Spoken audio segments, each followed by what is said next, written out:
realizar una renuncia con responsabilidad patronal. Y el saludo para todas las personas que están conectadas a través de nuestro Facebook Live. Recuerden que ahí ustedes también pueden hacer sus preguntas y ahí nos están comentando, inclusive que hay gente que nos está hablando de que también conocían esta historia de la Virgen del Mar. Les mandamos muchos saludos. Vamos a conversar a continuación acerca de un tema que a usted le va a interesar, porque ¿qué pasa cuando su cuerpo entra en ese estado de nervio, de alerta, de pánico? Bueno, existe un botón para poder apagar justamente esa ansiedad, ese pánico en el que puede llegar a entrar su cuerpo. Se trata del nervio vago y aquí vamos a hablar sobre este tema para que usted aprenda a utilizar este botón de pánico y pueda regularse emocionalmente y sentirse más tranquilo, más tranquila. Vamos a conversar esta mañana con el doctor Orlando Quintana, quien es especialista en medicina interna y también está aquí para contestar sus preguntas a través del Facebook. ¿Cómo le va, doctor? Muy bien, ¿usted? Bienvenido. Muchas gracias por la invitación. Doctor, ¿qué es el nervio vago? ¿Es vago? Bueno, el nervio vago se llama vago, curiosamente, porque viene de una palabra en latín que se llama valgus, y esa palabra quiere decir que es muy largo, como que hace mucho recorrido. Ah, ok. Entonces, por eso se llama vago. Pero más bien trabaja mucho. Más bien trabaja mucho, correcto. ¿Y qué es el nervio vago? Básicamente es un nervio que sale del cerebro y ayuda a conectar el cerebro con muchos órganos, ¿verdad? Entonces, sobre todo, tal vez los más importantes es que conecta el cerebro con el corazón, con los pulmones, o también conecta el cerebro con el intestino. Básicamente, la principal función del nervio, tiene muchas funciones porque conecta con muchos órganos, pero la principal función es que le ayuda al organismo a volver a la calma. Muy bien, entonces vamos a ver una pantalla precisamente para hacer el recorrido que hace el nervio vago y que entendamos por dónde es que pasa. Aquí lo tiene, doctor, eso parece un tren. Cuéntenos cómo es que se realiza este recorrido. Sí, sale del cerebro, un lugar que se llama el tallo cerebral, ¿verdad? De ahí baja hacia el cuello y después del cuello pasa muy cerca, por decirlo así, como de la faringe, de la laringe, del esófago. De ahí baja y se conecta, empieza a tirar como ramitas, ¿verdad? Y se conecta con el corazón, se conecta mucho con los bronquios, ¿verdad? Y después finalmente llega y se conecta con el intestino.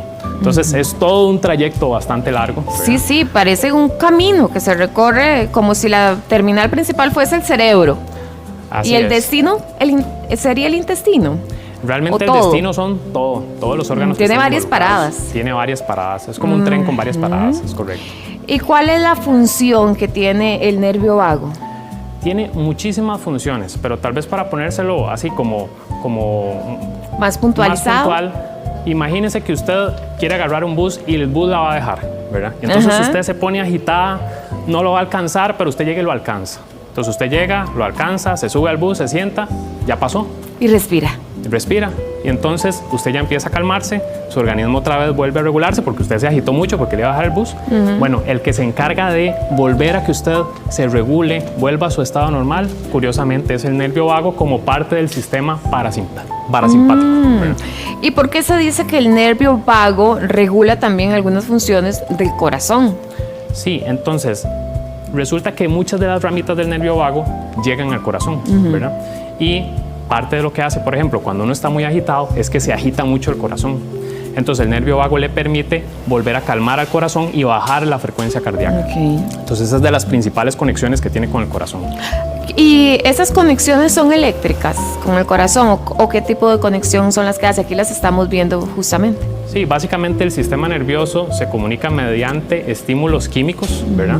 Entonces tiene neuronas. Entonces las neuronas empiezan en el cerebro y tienen ramificaciones que viajan a través del nervio, llegan al corazón y entonces tiran sustancias para comunicarse.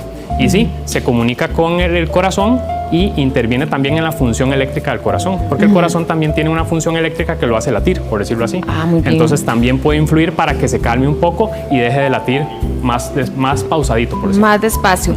Hay gente que se desmaya constantemente y le dicen, no, es que usted tiene un síndrome vasovagal. ¿Qué es eso? Totalmente, de hecho, una de las causas más frecuentes de desmayo es el síndrome vasovagal, y el organismo vive en un equilibrio entre el estado de alerta y el estado de reposo. Esos son dos sistemas, el sistema simpático, alerta, el sistema parasimpático, reposo. El nervio vago controla el de reposo, el parasimpático. Okay. Cuando hay problemas en ese equilibrio, la idea es que usted esté en equilibrio. Si hay problemas en ese equilibrio, no se comunican bien esos dos sistemas, usted se puede desmayar. Ok. ¿Y cómo es que no se comunican bien esos sistemas? ¿Qué es lo que está pasando? Por ejemplo, muchas veces esas terminaciones nerviosas están hipersensibles. Entonces, por ejemplo, usted puede estar muy agitado, el nervio vago y el sistema parasimpático, el corazón y demás, detectan que usted está muy agitado y ya una vez que pasa el estímulo mandan, por decirlo así, señales para que usted baje, se tranquilice. Pero a veces como que esa conexión no funciona bien y mandan señales demasiado fuertes. Entonces como que no está bien regulado esa parte, mandan señales demasiado fuertes y más bien bajan demasiado el corazón y la persona se desmaya, ¿verdad? Bueno, pensando en esos casos cuando la persona se desmaya, el susto es tremendo porque, a ver, el síndrome vasovagal es una cosa, pero los problemas cardiovasculares también uno podría confundirlos con eso. ¿Cómo ustedes hacen esa diferencia en el diagnóstico? Usualmente por características que habla el paciente. Okay. Eso es lo que nosotros le llamamos historia clínica. Entonces, usualmente, por ejemplo, las personas que padecen de problemas vasovagales es gente joven, ¿verdad? Que no padece de nada más y tiene ciertos síntomas, como que el cuerpo avisa antes del desmayo, ¿verdad? Es decir, la persona empieza a sentirse mal, usualmente en situaciones de ansiedad, estrés, una presentación en público, una larga espera, ¿verdad? Un susto, ¿verdad? Entonces, usualmente viene precedido por eso, después hay un desmayo, ¿verdad? Y se recupera muy rápidamente, ¿verdad? Y cuando uno revisa, realmente todo el corazón y demás está funcionando bien. Okay. Entonces, se ocupa una valoración médica para definir que el corazón efectivamente está funcionando bien, pero básicamente es el perfil, gente joven con ese perfil, ¿verdad? Y tiende a mejorar con la edad, es decir, creemos que muchas veces involucra como cierta inmadurez en esa conexión del sistema nervioso. Qué interesante. Que con los años va como madurando, por decirlo así. Se va calmando uno con los años, se va regulando ya emocionalmente en ese sentido. Por lo menos en ese sentido. Entonces, una persona que quizás lo esté sufriendo ese síndrome, ¿podría írsele quitando con la madurez? Correcto, sí. De hecho, no siempre, ¿verdad? Hay casos de casos, ¿verdad? Pero es muy frecuente que ya después de los 30 años casi nunca tienen episodios o se les quita. Muy bien. Ahora pensemos en la relación que tiene el nervio vago con nuestra digestión. ¿Cómo es que hay una relación acá directa? Es importantísimo esa comunicación, ¿verdad? Entonces, el intestino tiene un sistema nervioso que es el que lo hace moverse, que es el que lo hace producir sustancias para hacer la digestión. Y entonces tiene que comunicarse el intestino con el cerebro y el cerebro mandarle órdenes al intestino. Entonces, parte de lo que usa para comunicarse es este nervio vago o parte del sistema nervioso autónomo. Entonces, por ejemplo, si llega comida al intestino, mediante el nervio vago y todas esas fibras nerviosas le comunica al cerebro que le está llegando comida, el cerebro le manda indicaciones de que tiene que producir ciertas sustancias y demás para procesar esa comida, y ahí van en esa comunicación, ¿verdad?, bidireccional. Ok. Doña Roxana está preguntándole si hay alguna pastilla o algo que pueda tomar para poder regular y calmar el nervio vago, porque a ella le pasa justamente eso, que a veces se siente nerviosa. Realmente no hay como un tratamiento para estimular directamente el nervio vago de rutina. Es decir, en pacientes con enfermedades muy graves, a veces se usan dispositivos que estimulan el nervio vago, pero eso es en enfermedades muy graves, enfermedades avanzadas de Parkinson, problemas avanzados del movimiento, epilepsias que no se controlan con ningún medicamento. Se ha visto que si uno estimula el nervio vago, bajan un poco y ayudan a calmar eso. Pero esos son casos muy, muy seleccionados, muy difíciles, ¿verdad? Pero digamos que en la población general no hay como una pastilla. Lo que se recomienda es que usted sí puede favorecer el estado o la actividad del nervio vago mediante ciertas cosas. Entonces, ¿cómo cuáles? Una de esas es la respiración. Entonces, se ha visto que si usted hace respiraciones lentas y sobre todo con exhalación lenta, eso favorece la actividad del nervio vago. Yo creo que la gente, cuando uno le dicen respiración lenta, automáticamente lo hace. ¿Cómo tiene que ser esa respiración? Entonces, usualmente son respiraciones lentas, pero sobre todo enfocadas en una exhalación lenta, ¿verdad? Que dure varios segundos, ¿verdad? Si puede sostener al final de la exhalación. Entonces, la exhalación lenta es lo que activa de forma predominante este efecto del nervio vago, que le llamamos efecto parasimpático. Y eso me lleva precisamente a la pregunta de cuál es la relación que tiene el nervio vago con los pulmones. también tiene relación con los pulmones, pero sobre todo no tanto con la respiración, porque ahí involucra otro nervio que se llama el nervio frénico, que es el que controla el diafragma, que es el músculo que hace respirar. Pero el nervio vago sobre todo está relacionado con los bronquios. Entonces, regula la producción de flemas, por decirlo así, ¿verdad? Regula cómo se comportan los bronquios ante diferentes estímulos. Entonces, sí tiene relación, pero también hay otros nervios involucrados en lo que es el pulmón. Entonces llega por dos caminos, llega el nervio vago a los bronquios y también aparte llega al diafragma. Correcto. El diafragma es más que todo otro nervio, que se llama el nervio frénico.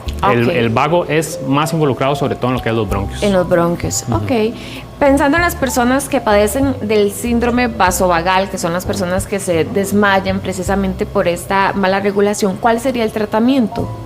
Bueno, muchas veces hay pacientes que se regulan solo con medidas generales. ¿A qué le llamamos eso? Como te había dicho hace un ratito, el paciente siente que le va a dar. Entonces se siente mal, siente que ya le va a venir, entonces puede hacer ciertas maniobras para suprimir el episodio. Entonces una de esas, por ejemplo, es sentarse, ¿verdad? Cambiar de posición a una posición sentada le ayuda. Otra de esas es, por ejemplo, cruzar los brazos o cruzar las piernas para que la sangre de las venas llegue al corazón y le ayude a impulsar el corazón a que no se desmaye. O sea, cruzar los brazos, ¿en qué forma? Cruzar los brazos o cruzar las piernas, por ejemplo.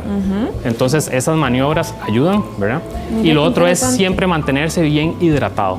Entonces las personas que padecen de síndrome vasovagal, si se deshidratan, son más propensas a tener un desmayo, ¿verdad? Una persona que esté padeciendo de esto y que se desmaye, ¿podría estar inconsciente unos minutos después del desmayo? ¿Y durante cuánto tiempo es, pues, menos peligroso?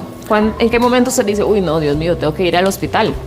La gran mayoría de pacientes que se desmayan por el asunto vasovagal se llama síncope, y eso es que pierden el tono postural, o sea, caen, pierden la conciencia por pocos minutos.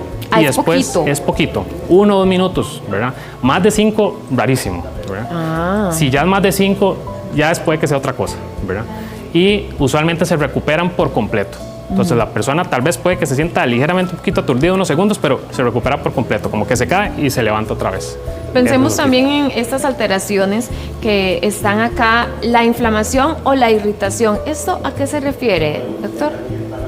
El sistema nervioso parasimpático está muy conectado con otros sistemas, y entre ellos el sistema inmunológico, el sistema de la inflamación. Entonces, por ejemplo, se ha visto que las personas que pasan demasiado alerta, demasiado estresadas, el nervio vago funciona menos, y al funcionar menos, entonces se activa más el sistema inmunológico y pasa más inflamada la persona. ¿Eso puede ser que la persona se haga más propensa a enfermedades autoinmunes? Pudiera ser, que le afecte más. Y también afectar en general en todo el organismo, porque si usted pasa muy inflamado, eso te afecta a todo. Pensemos también acerca de la compresión cervical. ¿Cómo puede ayudar a una persona a tener, pues, alineadas sus vértebras para no padecer del nervio vago? Realmente el asunto cervical con respecto al nervio vago no es tan importante, ¿verdad? Porque está muy adelante de las vértebras, ¿verdad?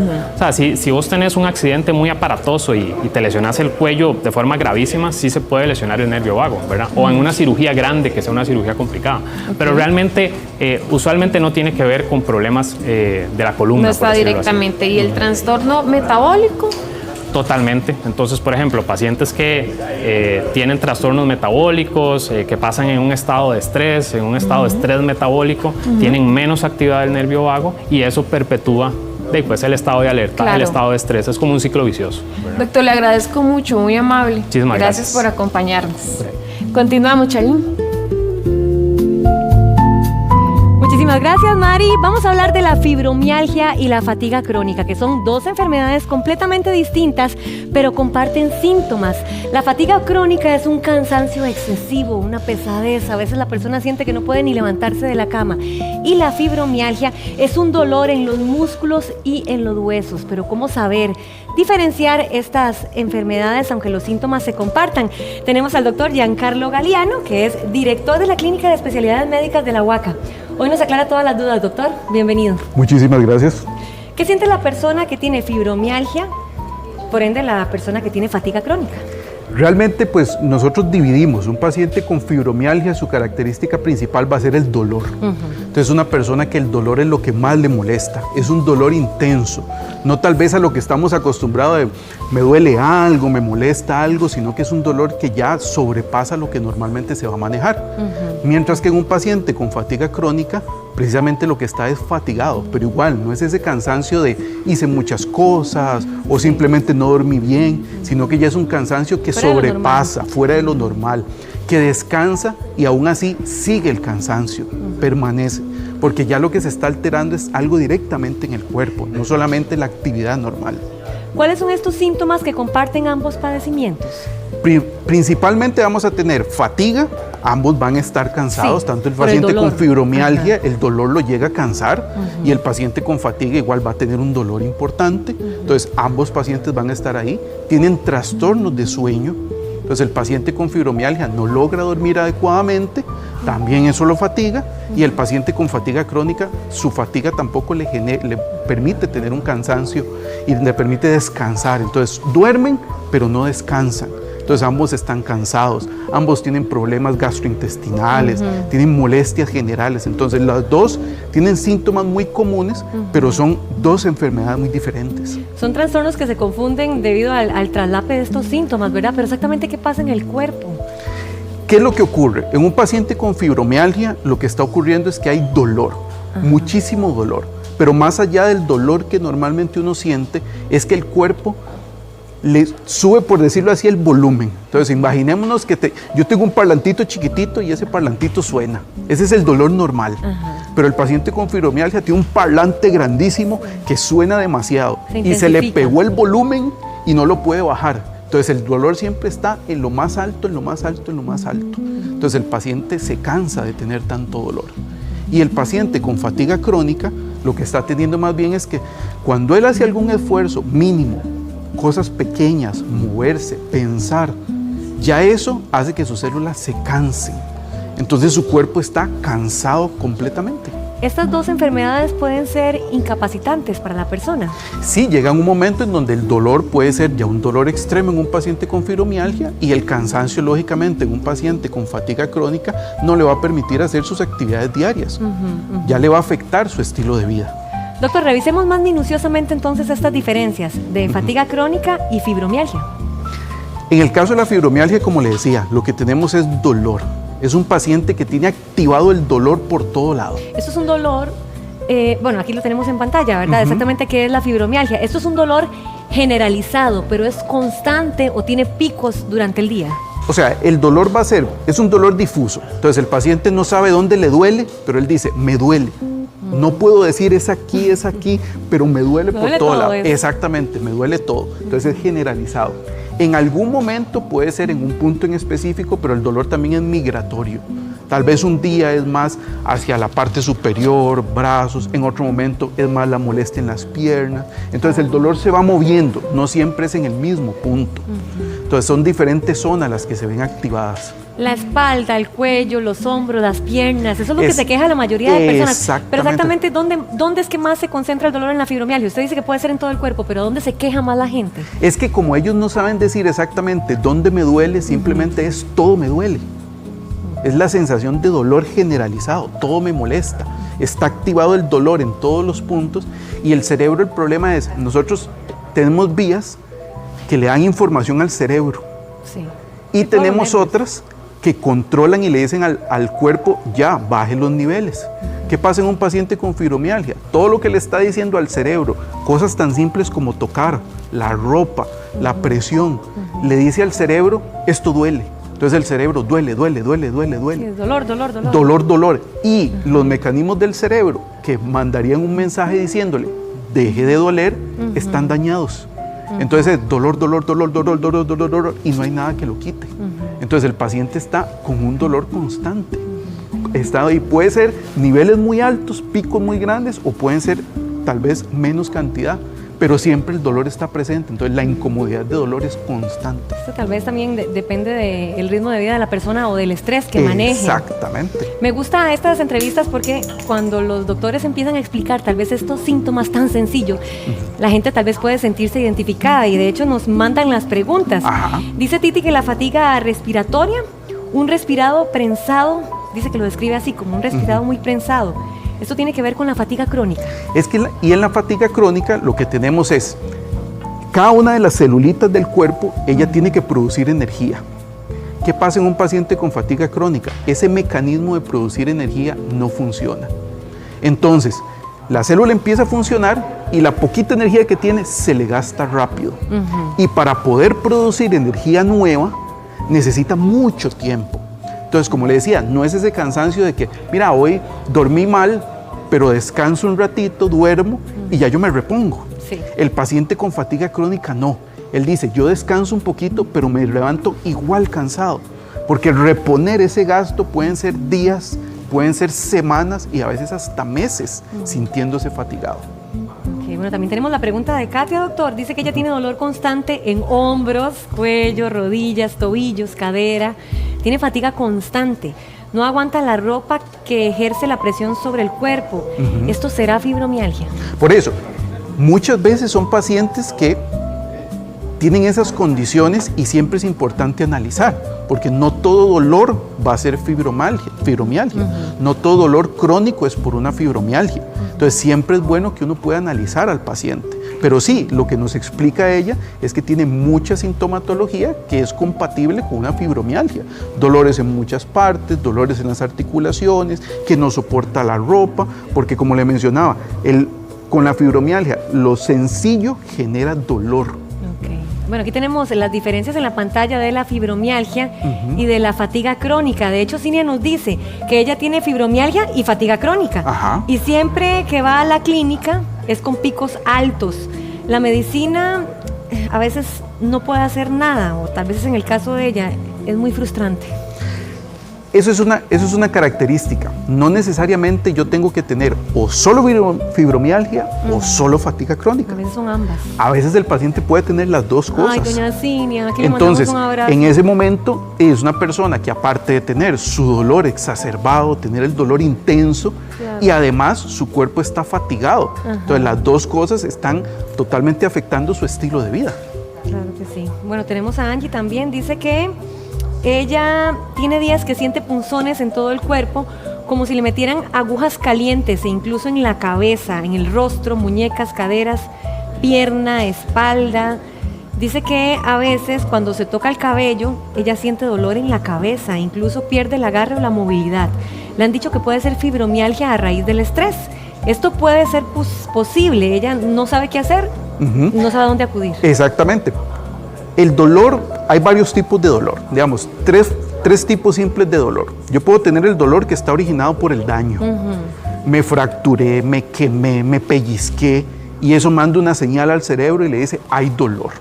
Después, puedo tener el dolor que se llama neuropático, que es el dolor de los nervios. Entonces, esa sensación de, tengo como caliente, algo me punza, siento hormiguitas, y después tengo el dolor que viene ya directamente del cerebro, que es el que se llama nocioplástico, que es el dolor de la fibromialgia, porque el paciente con fibromialgia tiene dolor, pero no está ocurriendo nada, no tengo una quemada, no me está pellizcando nada, simplemente el dolor está, y las cositas mínimas lo van a generar. Entonces, sí es bueno en un paciente que ya tenga esas características de dolor, que pueda ser valorado, para que si cumple criterios, poder iniciar su tratamiento y poder manejarlo de manera adecuada. También tenemos la pregunta de Morenita, dice que si se puede confundir, corríjame si la palabra está mal, espondilosis cervical. Espondilosis. Espondilosis cervical, Ajá. grado 3 con fibromialgia, ya que hay hasta rigidez. Es que ahí, en el caso de la fibromialgia o en el caso del dolor en general, uno lo que busca es causa.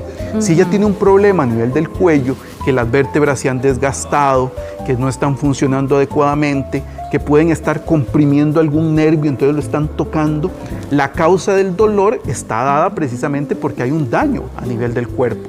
Pero en el caso de la fibromialgia, más bien, no hay algo que genere el daño, sino que es cómo el cerebro está interpretando el dolor.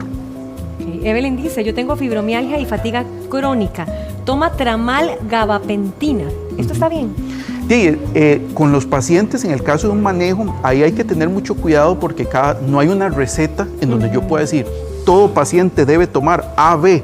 No. Le va a servir diferente a cada persona. Exactamente, porque los umbrales de dolor son diferentes, la reacción que mi cuerpo tiene es diferente, mi constitución física es diferente, si una persona tiene un peso, otra tiene otro peso, los medicamentos actúan diferente, si es un hombre, si es una mujer, la edad, entonces por eso no hay un esquema, no hay una receta, sino que es la valoración que se hace como médico del paciente para uno diseñar cuál es el mejor tratamiento para su caso en particular. O sea, es un tratamiento personalizado. Patricia también nos dice, si camina y sube escaleras, ella siente un dolor de columna y rodillas. Y cual esfuerzo que hace, le viene el dolor, ya no tiene fuerzas.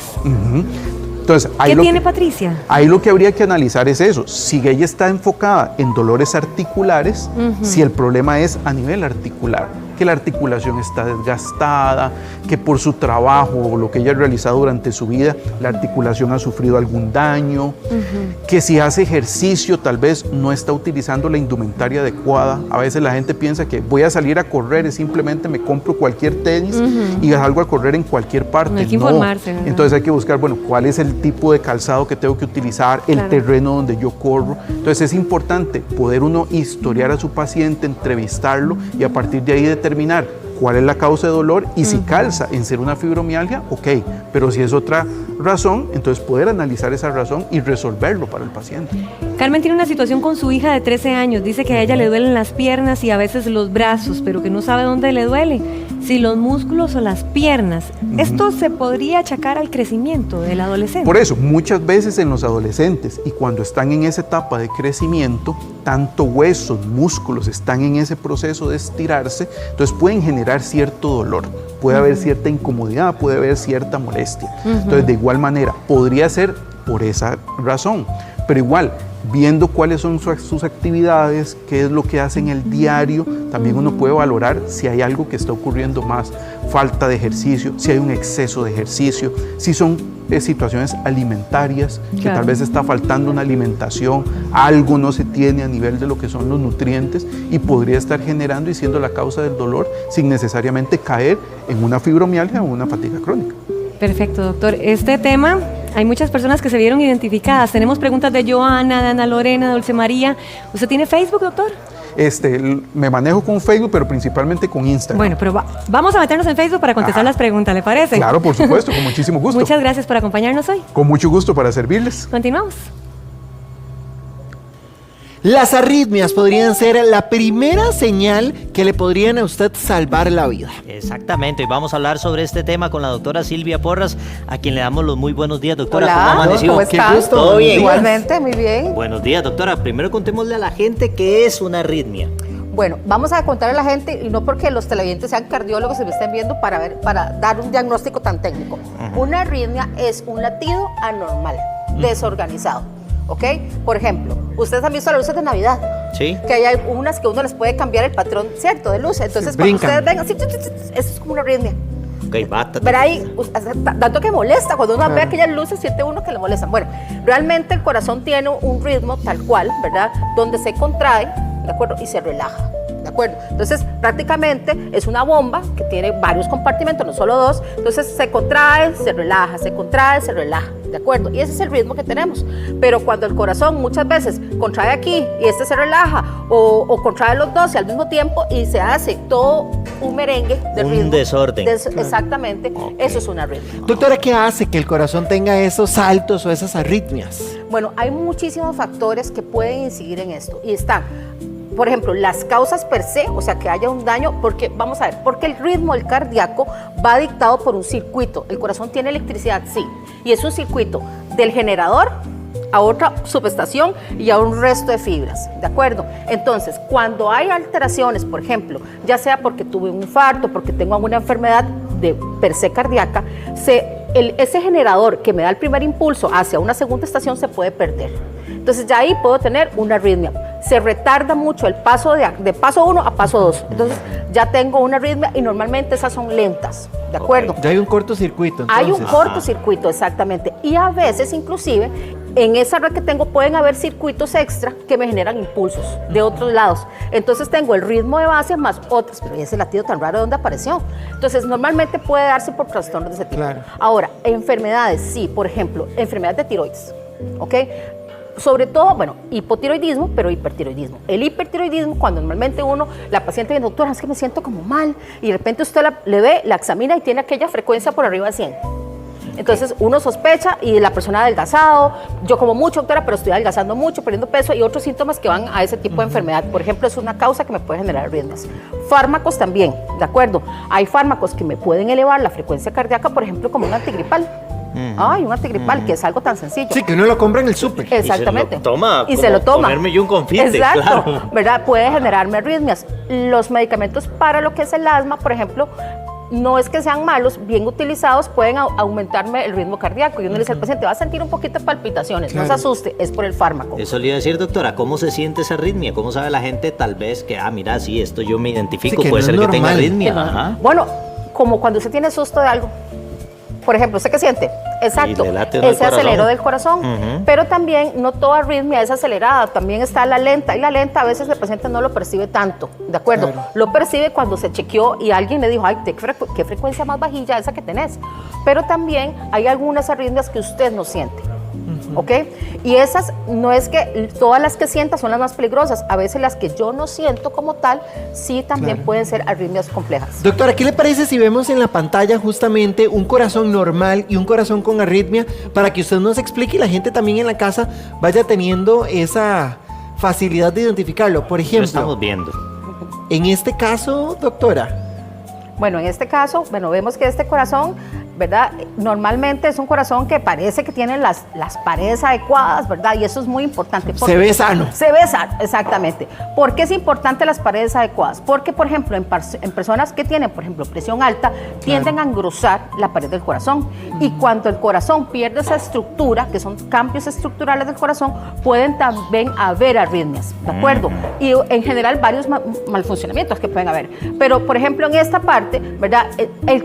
Esa parte que les decía yo, de ese marcapaso que está, ¿verdad? Está dentro de, no lo podemos ver ahí en esta imagen, pero sí está dentro del corazón y ese es el sistema eléctrico el que me genera a mí. Entonces, es una bomba que tiene un impulso, es como una bomba de agua, pongamos, pero tiene que tener un impulso eléctrico para funcionar esa bomba de agua. Literal, es una bomba de sangre que tiene un impulso eléctrico como tal. O sea, tenemos como una represa hidroeléctrica ahí. Casi. Esa es la O una comparación, casa más o que menos. yo creería más bien que es como una casa que el agua funciona por medio de bomba. De bomba. Que si no hay También, ahí luz, no hay está, agua. va Que si no hay bombeando. luz, no hay agua y no hay bombeo, ¿verdad? Ahí Entonces está, no puedo claro. bañarme, exactamente. Y pasa eso, cuando yo tengo arritmias, el problema es que puedo tener alteraciones en esa parte o en el funcionamiento general, que Claro. es llevar sangre al resto del cuerpo. ¿Y cómo inicia, doctora, una arritmia? Bueno, una arritmia puede ser muy insidiosa. Por ejemplo, hay personas que hacen arritmias, por ejemplo, cuando hacen algún ejercicio. Yo normalmente estoy bien, pero voy a hacer ejercicio y se me eleva la frecuencia cardíaca. Y eso como yo sé. Bueno, Sí, porque lo normal es que se acelere, exacto. ¿cierto? Y algunas personas hacen muerte súbita, sí han oído de la muerte súbita. Que, una persona jugó fútbol o fue a una carrera y se cayó y se murió. Doctora, Por ejemplo. ¿y qué pasa con la gente que se muere de un solo mecatazo? O sea, con esto hago referencia a, usted dice, sí, se hace ejercicio, Claro. salió, corrió, salió, jugó fútbol, pero las personas que se levantan normal y ¡guas! ¿Qué Bueno, pasa en ese caso? En ese caso son personas que muchas veces hacen descargas de adrenalina, inclusive cuando se levantan y eventualmente se puede disparar la frecuencia cardíaca. Pero también reposo? en reposo y cuando me levanto. Cada vez que yo estoy en reposo y me levanto, hay un subidón de adrenalina para poder incorporarme y todo lo demás. Y se me eleva la frecuencia cardíaca porque estoy pasando de una parte de reposo donde no estoy ocupando tanta sangre a un proceso que sí puede darse. Pero ojo, aquí con eso es muy importante hacer un paréntesis. Normalmente hay que recordar que siempre que un paciente tiene este tipo, tiene enfermedad de algo, ¿ok? Por normal no es. O sea, entonces aquí es importante los chequeos preventivos. ¿Por qué? Porque muchas arritmias yo no las puedo simplemente porque me palpita el corazón. Es cierto, si a mí, inclusive hay gente que a veces no se siente la palpitación, pero cuando se va a dormir, la oye en el oído. Doctor, es que yo siento cuando me duermo y a veces Yo me lo escucho, despierta. yo lo Exacto. escucho. O la Ya. siente uno aquí en el cuello, ¿verdad? Exacto. Doctora, vieras que en el Facebook María Murillo dice que qué tipo de deporte, que a ella le gusta mucho hacer yoga y también le gusta nadar. ¿Podría eventualmente tener esos ¿verdad? Sí, esa a ver, arritmia, digamos. Podría ser Subidones. cualquier deporte, ¿verdad? Hay que recordar que el yoga también, a pesar de que se ve como muy pasivo, ¿verdad? Pero algunos que han hecho yoga, hay algunos es cansado, Sí, claro. y algunos genera también el esfuerzo, eventualmente aumentos de la frecuencia cardíaca. Mire, si yo voy a hacer ejercicio, y eso es algo muy importante que el televidente tiene que entender, si yo voy a empezar a hacer un ejercicio, que voy a empezar a hacer maratón, que voy a empezar a correr, que voy a empezar, siempre es importante hacer exámenes complementarios, revisarme. Doctora, yo me hice un electrocardiograma, que aquí tenemos, por ejemplo, un aparatito de electrocardiograma que Ay, qué bonito, antes, encendámoslo para ver cómo antes eran unos aparatos enormes, ahora son aparatos más pequeños, parecen tablets, ¿verdad? Entonces lo conectamos con estos dispositivos, ¿verdad? Y yo puedo tener, ahora, el electro es una fotografía en este momento del Doctora, corazón. lo podemos levantar para que vean para que lo veamos, Ay, bueno, ¿no? se apagó ahí. Ahí. Ya lo apagó, Rafa. Ya, No, Rafita, le dio ya una me dañó arritmia, el le dio una electro. arritmia. Dios Exacto. libre. Ahora, doctora, está, por por ahí ejemplo, ¿y este otro que está aquí? Ese otro, vean que ustedes, este otro aparatito que está aquí es un aparato de tomar presión. ¿Lo ven? Ok. Es un aparato de tomar presión. Pero con el celular. Con el celular, porque este aparato tiene una aplicación. Si vos pones acá, voy a Tomemos pasar. la presión a Diego. Es que Vamos la a pasarlo. tecnología, ¿verdad? Es que hay que tener tecnología para hacer diagnóstico también. Sí, sí, Voy a sí. dejar aquí Ok. en Facebook por si alguien quiere hacer alguna pregunta Mira. al respecto. Vea, Aquí Diego, nos vamos a están poner aquí entrando. los dedos Ajá. y los otros así. ¿Ok? Ok, los Ok, dedos vamos ahí. vamos a ponerlos ahí. Dedos pulgares. Claro. Dedos pulgares. ¿Cuánta presión tiene que hacer Diego? Todavía no le va a tomar la presión, pero es para que vean, por ejemplo, wow. esto es un aparato que... Con permiso, Diego, quita las manos un segundo. Para que se vea Vamos en a cámara. pasarlo para acá, para que le quede ahí al... Vea, Para que lo ahí, veamos aquí, vea. para que lo puedan ver de este lado. Ahí está vea, bien. vea lo Ahí. que va a pasar cuando pongo los dedos. Ahora bien, doctora, ¿qué es lo que estamos viendo ahí? Ahí estamos viendo un ritmo cardíaco, por ejemplo, ¿verdad? Entonces, por ejemplo, yo voy a tomarle la presión a Diego, pero no me voy a conformar solamente con tomar la presión, sino que voy a ver cómo anda la frecuencia cardíaca de Diego en ese momento. Ahí que podemos ver, porque yo veo que a veces va muy arriba y a veces ya ahora sí está como normalita. Es claro, es que ocupa como encontrar el tono, por decir así, ¿ves? Ahí está más recto. Cada vez que yo lo muevo, ¿verdad? Mueva los dedos, Dieguito, para que vea, ¿ves? Se pierde, ¿ves? Se pierde el trazo. Entonces, Yo Se quiero ver cómo está mi interrumpido, corazón. entonces aquí vamos a ir, vamos de nuevo. Tome, A Rafa, ver. va usted. Póngase ahí. A ver Entonces, cómo está mi corazón. Aquí yo con los pacientes lo que hago es ponerles el aparato, tomo presión y además veo cómo está la frecuencia cardíaca. ¿Por qué? El mío Porque no la funcionó. presión, Póngalo porque ahí. Diego tenés que poner aquí, perdón, Ahí, Rafita, ahí, eso. ahí los deditos. Ahí. ¿Ve? Ahí está. LPM, ¿qué quiere decir? Ritmos por minuto. Santísima. Ah, sí está Vea jodido, cómo Rafa. arranco, lo cancelo, reprendo. Ahí. ya. ¿Ves? Dios Ahí libre. No, estamos. al inicio es eso, pero ya después ve, ya agarra un ritmo parejito. Doc, ¿ahí estoy normal o más o menos? Ahí estabas, ¿no vi la frecuencia cardíaca cuando estabas? Déjelo ahí, ya Déjelo va ahí a comenzar quieto, otra vez a agarrar, Rafita. no lo puede mover. Exacto. Ya, dele chance hasta que viene. Aquí va, Ahí. ¿ves? Ahí va 83. Eso es su ritmo cardíaco en este Bien. momento. Está bien, exactamente. Claro, si yo tengo un paciente así en reposo, por ejemplo, Pues que me dice, está bien. Y yo, no, como que. está bien, me gustaría más bajo, pero está bien, ahí está dentro de los límites. Pero si vos estás aquí en ese momento y tuvieras 110 de frecuencia cardíaca, eso no es normal. Claro. Y yo tengo- 110 en reposo no es normal. No es normal.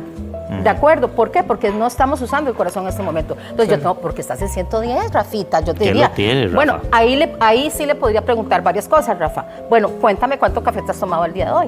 Claro. O cuántas bebidas energizantes que ahora son muy comunes y en los chicos jóvenes usted los ve. Yo cuando voy a dejar a mi hijo al colegio veo a los chicos con las latas, de no voy a decir los nombres, de esas De bebidas eso. energizantes, ¿verdad? Entonces eso. Pero lo más sencillo que yo puedo hacer es con esto. Claro. Este es mi machete. Todo médico, este es el machete. Yo voy a revisar el corazón y voy a escucharte cómo suena, ¿de acuerdo? Después me paso a estas herramientas sofisticadas. Y además de eso, el electro, o sea, vamos a ver, el electro, que es este, más este otro, no me hace un diagnóstico completo, Claro. porque me pueden generar dudas. Pero doctora, yo siempre tengo esas molestias, entonces hago esto, que es el holter. Ujú. Que ¿de es acuerdo? más, todavía Que más a esto profundidad. Lo conecto 24 o 48 horas. Ah, yo una vez me lo hice. Es incómodo para dormir porque eso le está como tomando No, la presión a ese uno es y el eso mapa. también ahí Claro. solo tiene pegado. Ese es el mapa de presión El arterial. mapa. Es diferente. El holter simplemente te conecto con aparatitos Un acá. ratito. No, 24, no, yo un 48 día. horas. Ah, es mucho. Vea, Exacto. doctora, dice Fresi que cómo es la arritmia ACFA. Bueno, la ASFA normalmente es una arritmia, la cual es es una arritmia frecuente que se encuentra, ¿de acuerdo? En la famosa ACFA, que la gente la llamaba antes, realmente es una fibrilación, es un desorden completamente del latido cardíaco per se. Antes lo veíamos mucho también solo en adultos mayores, pero ahora hemos visto que algunos pacientes más jóvenes también la tienen. Y esta arritmia por particular, que es muy frecuente encontrarla, me puede inducir a tener enfermedad cerebrovascular porque me puede hacer coágulos por el ritmo, porque me desordena la sangre, por decir así, me hace coágulos y me puedo tener un accidente o una enfermedad cerebrovascular. No, doctora, vea, nos dice Roxana que ella es cardiópata isquémica. Le mandaron a hacer un examen con butamina, un eco, dice, y dice que aparece a veces como que camina con el corazón muy fuerte y está preguntando que si eso es peligroso. Bueno, eso habría que ver el resultado de ese ecoestrés, que se llama esa prueba, que es eventualmente también lo que es el complemento a esto. ¿De acuerdo? El ecoestrés es muy importante porque el ecoestrés me ve el funcionamiento de todo el corazón. Cuánta sangre bombea, cuánto se relaja el corazón, si hay una anomalía en el movimiento del corazón, que eso eventualmente me podría también dar un estimado de riesgo al paciente. ¿De acuerdo? Entonces, aquí es importante siempre ver los estudios, Diego, que las personas vayan a su médico, bueno, y evaluemos todo lo que tenemos, hagamos una historia clínica. Y de hecho, a pesar de que yo presento tecnología acá, de las cosas más importantes es la historia clínica. Si yo tengo una arritmia que me genera un desmayo o me genera sensación de desmayo, que son diferentes, está el síncope, que es el desmayo, que yo me desperté, ¿qué pasó acá? O la sensación, uy, es que me siento mal, me voy a recostar y se me pasa. El que se me pasa es una lipotimia. Ahora bien, doctora, por ejemplo, dice Flor que ella tiene hipotiroidismo, pasa muy agitada y duerme mal, dice que suda frío y que cada 40 minutos le sube la cantidad de palpitaciones. ¿Qué podría estar pasando? Bueno, en esta paciente podría tener una arritmia asociada al hipotiroidismo. También habría que verle los electrolitos, el sodio, el potasio, por ejemplo, son el calcio. Todos estos electrolitos también tienen muchísima acción sobre lo que es el ritmo cardíaco, porque también el corazón funciona con estas sustancias, tal cual. Entonces, evaluarla. En ella, si tiene ese tipo de arritmias, idealmente un holter. Evaluarla, obviamente, primero, y eventualmente sugerirle un holter para descartar que tenga alguna arritmia anómala. Pero eso es muy importante. Ojo, arritmia, también digo, con dolor de pecho, Rafita, arritmia, yo siento palpitaciones y me duele el pecho, eso es de consulta eso ya. Es señal ya, de un Exacto. solo. Porque mucha gente piensa, es que seguro tengo palpitaciones porque tengo seguro mucho estrés o porque tengo mucho trastorno ansioso. Y hay un montón de personas enfermas del corazón con arritmias, con diagnósticos de trastornos ansiosos, y no siempre es así. Doña Silvia Porras, gracias por habernos acompañado, Con muy todo amable. gusto. Muchas gracias, Con soy yo mucho muy gusto. agradecido, salimos Placer. bien. Bueno, yo no sé Rafa. Yo sí. Vos sí. Ahí lo vamos a dejar con unas preguntas. Muchas gracias a la doctora, que se va a quedar contestando todas sus dudas, las que nos escribieron ahí en el Facebook. Ahí queda Rafa y queda Diego con la doctora, listos para responder. Y ahora vamos a hablar de lo que le pasa al cuerpo con las emociones, porque seguro usted ha dicho, es que se me regaron las bilis, o después de un colerón el higadazo, quedó con un temblor en las manos, o le hierve la sangre. ¿Qué es lo que le pasa al cuerpo cuando empezamos a sentir? Justamente eso es lo que nos va a explicar Moisés Peraza, que está aquí con nosotros. Él es psicólogo y vamos a hacer una dinámica que preparó Cristian. Vean qué bonito. Aquí vamos a ver en dónde se sienten las emociones y sobre todo cómo podemos hacer para regularnos y no andar con las bilis regadas por la vida. Bienvenidos. Muchas gracias de verdad por la invitación. Me encanta estar aquí y bueno, lo primero que tenemos que decir es que nosotros a veces pensamos que tenemos un solo cerebro y realmente tenemos dos. Entonces, el primero, ¿verdad? Es el que está aquí, que manda todas las direcciones, todo lo que nos dice, y el segundo viene siendo el estómago. Por eso es que decimos, ay, nos regó la bilis, porque de una vez dice, estamos en peligro, separa todo lo que es el sistema digestivo y empiezan todos los ácidos, empieza toda la adrenalina y también el cortisol a hacer efecto en nosotros. Ok, empecemos a colocar entonces emoción con reacción en el cuerpo. Cuando uno dice, se me regaron las bilis, ¿a dónde es que va esa emoción? ¿Qué es lo que pasa? Ahí está. Haciendo aquí en el estómago, ahí es donde empiezas a sentir, de repente puedes sentir un apretón, te sientes que te tienes que contener, apretas, sientes un vacío, puede dar estreñimiento, te puede dar diarrea, puede ser que de alguna manera sientas que te tienes que contener y empiezas a tensar todos los músculos. Entonces, cuando uno siente que se le regaron las bilis, o hay gente que literalmente se le regan las bilis, es por reprimir esa emoción. Exactamente. Nosotros generalmente queremos contener la emoción y lo mejor es validarla, es saber expresarla, es poder, de hecho, desahogarla. Pero nosotros por el hecho del vínculo social, que queremos de alguna manera mantenernos en sintonía, decir buenos días, todo está bien, no me pasa nada, se mantiene el sentimiento de alerta, esa sensación de alerta que está aquí en la amígdala y empieza a disparar y a decir te tienes que cuidar, y el miedo, todo lo que es el enojo, empieza a contenerse y empieza a responder a nivel físico. Ok, vamos con el hígado, doctor, porque muchas personas dicen, después de un colerón, un pleito en la oficina, un pleito con la pareja, dicen directo al hígado. Fue un higadazo, dice la gente. ¿Es así? ¿Va ahí? De hecho, realmente la tensión empieza en la parte baja de la espalda, empiezas a tensionarte todo lo que viene siendo la espalda, después empieza a generar una aceleración en el corazón y empiezas a sentir un dolor en la parte baja, ¿ok? Entonces ahí es donde empiezan a sentir problemas a lo mejor para sentarse, después para estirarse, empiezas a tener dolor muscular. Uno creía que era la edad, Ajá, es el y colerón. entonces por eso lo refieren acá, ¿verdad? Directamente, porque ahí es donde empieza a pegar el estrés. ¿Y cómo hace uno para poder expresar y validar esas emociones sin dañar las relaciones sociales? Porque somos un todo y uno no puede andar por la vida también explotando de manera desproporcionada. Generalmente podemos hacer una técnica que tiene que ver con el hecho de no dar detalles, no desglosar tu emoción, pero por lo menos validar exactamente tu estado emocional. Un ejemplo, ¿cómo estás? Hoy realmente me he dedicado a hacer ejercicio, estoy pasando por varias circunstancias, pero estoy logrando continuar. Generalmente no puedes ir en contra de tu estado emocional. A veces las personas no quieren dar detalle, quieren sentir, pero cuando tú llegas y le expresas a la otra persona una situación, una sensación, la otra persona generalmente es colaborativa y es bondadosa. No tienes que dar el detalle, no tienes que decir si te divorciaste, si te dejaron. ¿Quiere uno hablar de eso? Ajá, o no quieres hablar de eso. Ok, vamos aquí a poner a Mari tal vez de espalda, porque dicen que justamente aquí, ¿verdad? Cuando empezamos a sentir cargas en la espalda o dolores, que por aquí está la culpa, que está la rabia, el enojo. ¿Qué pasa justamente? ¿Qué pasa justamente con la espalda y las emociones, que a veces la gente las va cargando y van caminando ya casi que así, ¿verdad?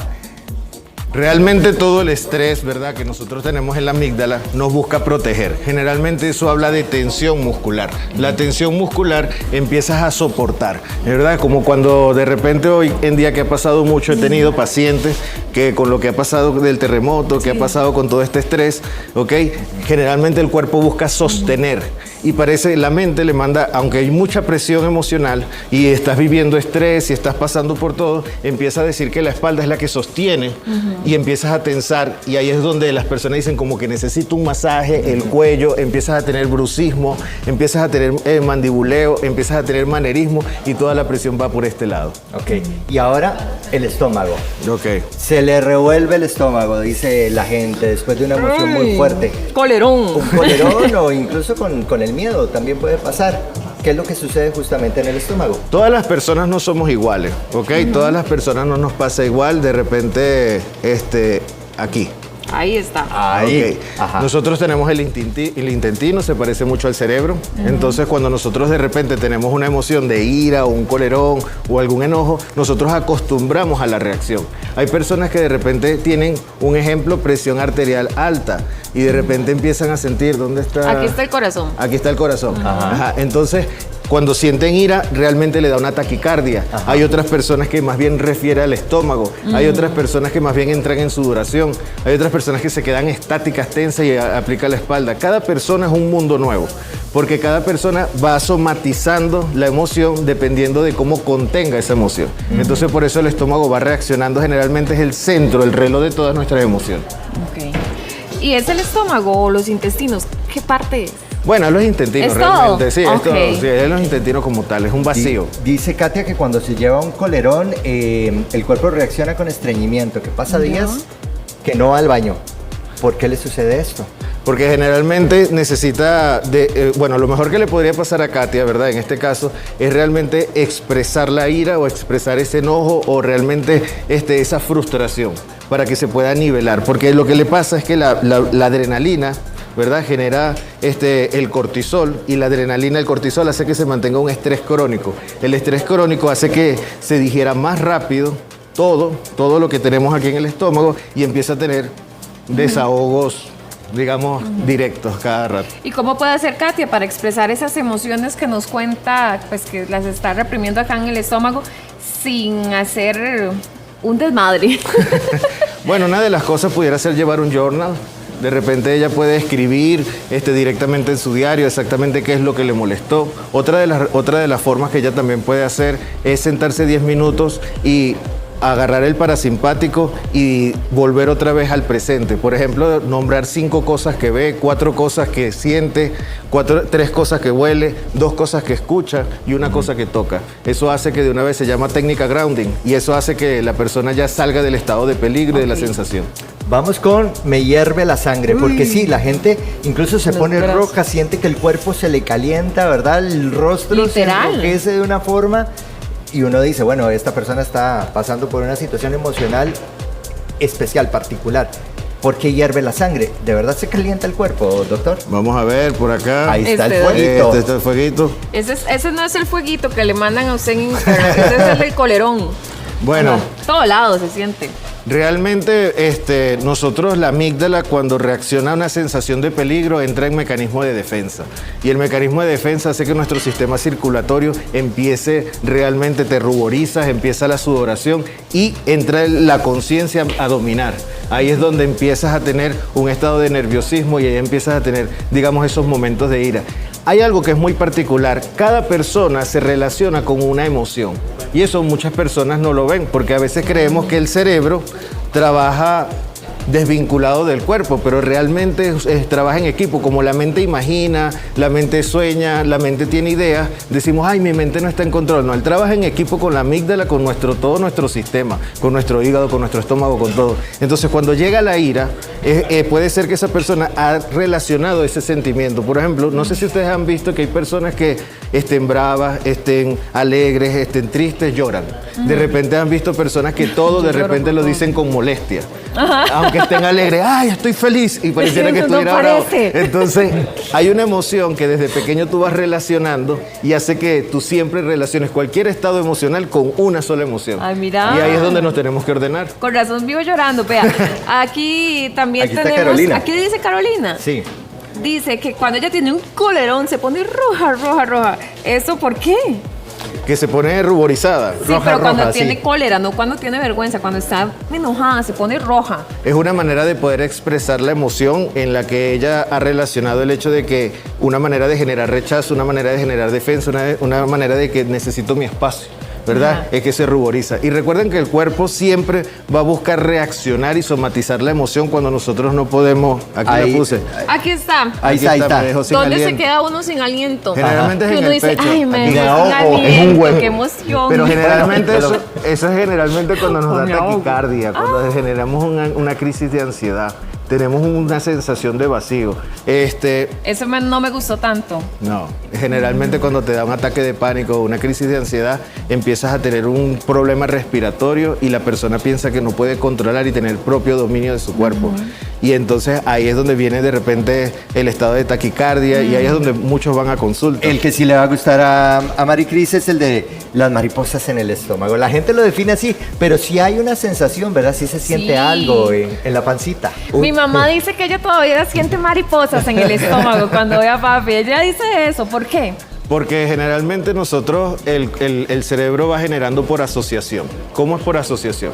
Nosotros sentimos placer cuando comemos, ¿verdad? Sentimos una sensación de llenura y decimos qué rico lo que nos cocinó mamá, qué rico esta sopa. Entonces cuando tú empiezas a tener sensaciones de aceptación, de alegría, de enamoramiento, el cuerpo manda la relación para que tú lo puedas también somatizar. Así como somatizamos sentimientos negativos y emociones que son negativas, también somatizamos momentos de placer. Dice Gaby que ella cuando se enoja se pone fría y a temblar. Tiembla, tiembla, tiembla y se pone fría más Eso bien. quiere decir que entra en estado de choque emocional que tiene que ver más con miedo, tiene que ver más con impotencia, con frustración, con capacidad de una vulnerabilidad que ella misma no puede controlar. Y por eso cuando se siente con frío, quiere decir que realmente el sistema circulatorio se ha paralizado. Vea el caso de Leslie. Ella nos cuenta que cuando se enoja siente que le hierve la sangre. Pero es tanto el enojo que le da que no le salen las palabras. no puede Se decir traba. lo que ella necesita. Bueno, generalmente en este caso voy a decir algo, generalmente en el estado de crianza, cuando estás pequeño, a veces nos pueden reprimir el hecho de decir una opinión. Entonces de repente tú como niño, como adolescente quieres decir algo y de repente no, usted no habla. Sí, no Entonces- hable con delante de los adultos. cosas Entonces ya de adulto el amígdala sigue mandando ese cerebro emocional, sigue Uy, mandando es ese que me cerebro dio emocional. cólera en la panza. Y te manda esa orden, como que no podemos hablar. No, usted se queda pequeño y usted no puede decir nada. Entonces, Qué represión, ¿verdad? y es represión. Otra emoción que llevamos al cuerpo y así la definimos es el nudo en la garganta, que es una sensación, principalmente me parece cuando hay tristeza, ¿verdad? ¿Ah? El nudo de la garganta, sí. Ajá. Generalmente el nudo de la garganta es una contención Ahí lo llevo ya, ahí. de Ahí lo llorar. puso arriba. Ah, lo puse yo arriba ya. Ajá. Es que ya este hombre tiene todo. Pero pobrecito, hay que Está darle un enamorado, abrazo. está Pobrecito. llorando, está triste, está con ira. Entonces, bueno, cuando tenemos un nudo, tiene que ver con el hecho de que estás conteniendo el desahogo del llanto. La tristeza Sí. es una de las emociones que nosotros nos da el cuerpo humano para poder ver todo de una manera lenta. Cuando tú estás alegre ves todo rápido. Cuando tú estás alegre ves, no te das cuenta, pero la tristeza llega a ti es para poder reflexionar, para poder saber exactamente qué te está pasando. Y no es mala. Es para poder tener un insight. Te sientas 10 minutos y realmente empiezas a desglosar esa tristeza. Muchas gracias, doctor. Vean cómo quedó aquí este amigo individuo. Pobrecito, hay que Estaba darle un libre de abrazo. emociones y ya. Entra en este momento. Aquí estamos esperando porque Charlene López ayer nos sorprendió y hoy también nos va a sorprender desde algún punto en nuestra capital. Charlene López, aquí la estoy viendo. Buenos días y la Eso, escuchamos. Diego, muchas gracias. Y en este lugar tan hermoso, lleno de naturaleza, perfecto para explicarles cómo se tiene que transportar correctamente un perrito o un gatito, y esto obviamente tiene que ver con los transportines. Pero cuánto pesa el perro, más o menos si es grande o es pequeño. Aquí le vamos a dar todas las recomendaciones gracias a Mauricio de la Vete y también a Ingrid, que de paso tiene ahí como unas pociones mágicas para calmar los perritos, ¿cierto? Exactamente. Bueno, vamos a ver los transportines porque vean este gatito tan lindo. Mauricio, bienvenido. ¿Qué es esta corronguera que usted trajo hoy? Bueno, ella es nuestra modelo. Vamos a ver, ¿se escondió? Ay, sí. Está escondida. ¿La podemos abrir? Sí. Sí, claro. Vamos a ¿Ves? ver. Ese Ahí es un cochecito para el transporte de mascotas. Sirve para tanto perros como para gatos. Ay, Jesucristo. Cuenta con un seguro Qué para que lindo. entonces la mascota vaya bien asegurada. Y digamos, si es un gatito que está acostumbrado a usar arnés, entonces ahí también podemos asegurarlo para que vaya más cómodo. Pero vean la El- ternura. Él está muy cómodo y esto fue un Sí. excelente modelo. Sí, ella es muy tranquila. El cochecito tiene sus áreas de ventilación, ¿verdad? Para que vaya cómodo. Y entonces la idea es que ella vaya confortable y entonces sí, también con las recomendaciones que nos van a dar más adelante, vaya relajada para cuando nosotros vamos a hacer actividades o nos vamos a transportar a otras áreas. ¿Este cochecito para qué sirve? Bueno, yo los he visto cuando sacan los perritos o los gatitos en el centro comercial, pero también uno puede perfectamente venir a dar un paseo al parque, como estamos ahora, Sí. ¿verdad? En este espacio tan bonito. Correcto. Entonces tenemos mascotas que también tienen algunas imposibilidades para la locomoción. Entonces también es una forma en la que también las podemos sacar al aire libre y que entonces también tengan un contacto con la naturaleza y estén más relajadas y estén aún más activos en su día a día, ¿verdad? Claro. Bueno, vean este transportín también que es demasiado lindo. Yo digo que esto es como espacial. Tiene hasta una cosa para cargar acá atrás. Correcto. ¿Qué es exactamente? Explíquenos. En este modelo cuenta con un dispositivo eléctrico para entonces poderle brindar ventilación. Entonces, aunque él cuenta ya con aperturas para que se mantenga fresco, con la ventilación activa de la batería, entonces aún más lo podemos mantener fresco. Esos transportadores entonces son ideales como para felinos, que entonces también se estresan mucho, pero entonces con esta herramienta de ventilación eléctrica, entonces aún le brinda mejor confort. Claro. ¿Esto para qué animal puede ser? ¿Para qué animal? Felinos, entonces gatos. ¿Y cómo se abre? Ah, ok. Eso, bueno, tiene dos formas de apertura. Digamos, aquí sería por el frente, con el cual entonces Ay, podemos no, ingresar véanme. a la mascota. Parece como cuando metían a Goku en esfera y lo tiraban al espacio, vea. Correcto. Y también ¿Tienen otros bolsitos? Ah, sí, tenemos más accesorios. Eso es más que todo como cuando vamos a hacer actividades con nuestras mascotas. Ajá. Por ejemplo, tenemos este saquito que entonces es para transportar a caninos que sean menores de 10 kilos, con el cual entonces podemos ingresarlo. Aquí está, de espalda. Yo soy la modelo hoy. Y entonces así nos facilita, digamos, si vamos a hacer senderismo o una caminata, también ya el perrito se siente cansado, entonces nosotros por bienestar lo podemos pasar a ese equipo, entonces transportarlo de una manera que él tampoco se sienta ya cansado. ¿Un perrito de cuántos kilos cabe acá? Máximo 10 kilos para entonces también uno cuidar la salud, ¿verdad? Claro. No lastimarse la columna al hacer el transporte de la mascota. Tiene que ser un perrito pequeño. Sí, correcto. Súper cómodo y está divino. ¿Qué más tenemos por acá, Ingrid? Porque yo sé que usted nos trae también transportadores y nos trae un perrito que es el excelente modelo. ¿Cómo se llama? Este se llama Gordis. Ay, Dios Ok, mío. y Gordis es un cachorro, ¿verdad? Lo ideal es sociabilizarlos y adaptarlos cuando están desde bebés, porque necesitamos que ellos, ¿verdad?, aprendan y lo vean de una manera pues favorable, que no se estresen y demás. Ok, vamos a ponerlo acá. Ok, sí, lo vamos a meter acá, pero vamos a ponerle un poquito de Tranquility, que es un aceite, es una mezcla de aceites. Estos son aceites para que se tranquilicen cuando uno los transporta. Ajá, exacto. Entonces lo ponemos en las orejitas, acá y acá. ¿Qué tiene este aceite, Ingrid? Este tiene vetiver, naranja, también tiene lavanda, ¿verdad? Es una mezcla de aceites esenciales y nos va a ayudar mucho a que ellos se tranquilicen en el viaje. Entonces vamos a meterlo acá. Es un cachorro, tenemos que ayudarle un poquito mucho. más de paciencia. Exacto, pero sí tenemos que ayudarle mucho. Ay, pucha, lo hice con mucha fuerza. Ahí yo. va. Okay. Fue exceso de fuerza. Exacto, fue exceso de fuerza. Pero bueno, siempre, antes de transportar, siempre verificar todos los seguros, ¿verdad? Para que el perrito siempre vaya bien, ¿verdad? ¿Esto va a ser para un paseo en bicicleta solamente o cómo se puede transportar? Esto más que todo en bicicleta, ¿verdad? Sí se puede en moto, pero a mí en moto sí me gusta más adelante, pero sí tiene que acomodarlo muy bien, ¿verdad? Sí. Tenemos a nuestro modelo y hasta una bicicleta. Ajá, exactamente. Como para que se vea exactamente ya cómo es el paseo gráficamente en el parque. Exactamente. Entonces lo vamos a tener ahí. Y pueden ir desde gatitos, conejos y perritos pequeños, menores de 10 kilos, ¿verdad?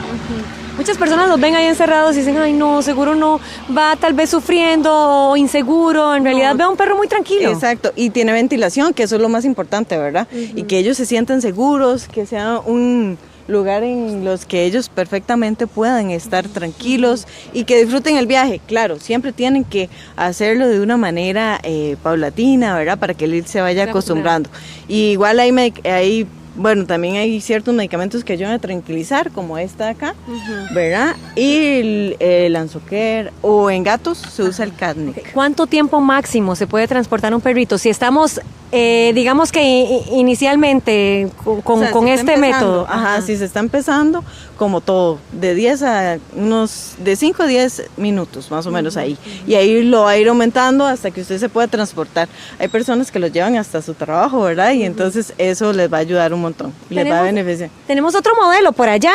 A este le podemos poner también las cositas que usted tiene. Bueno, veo que tiene cosas con rosa mosqueta, vitamina E. ¿Esto para qué nos sirve exactamente? Bueno, si vamos a transportar un perrito también, bueno, el vetiver ayuda a tranquilizar igual que este, ¿verdad?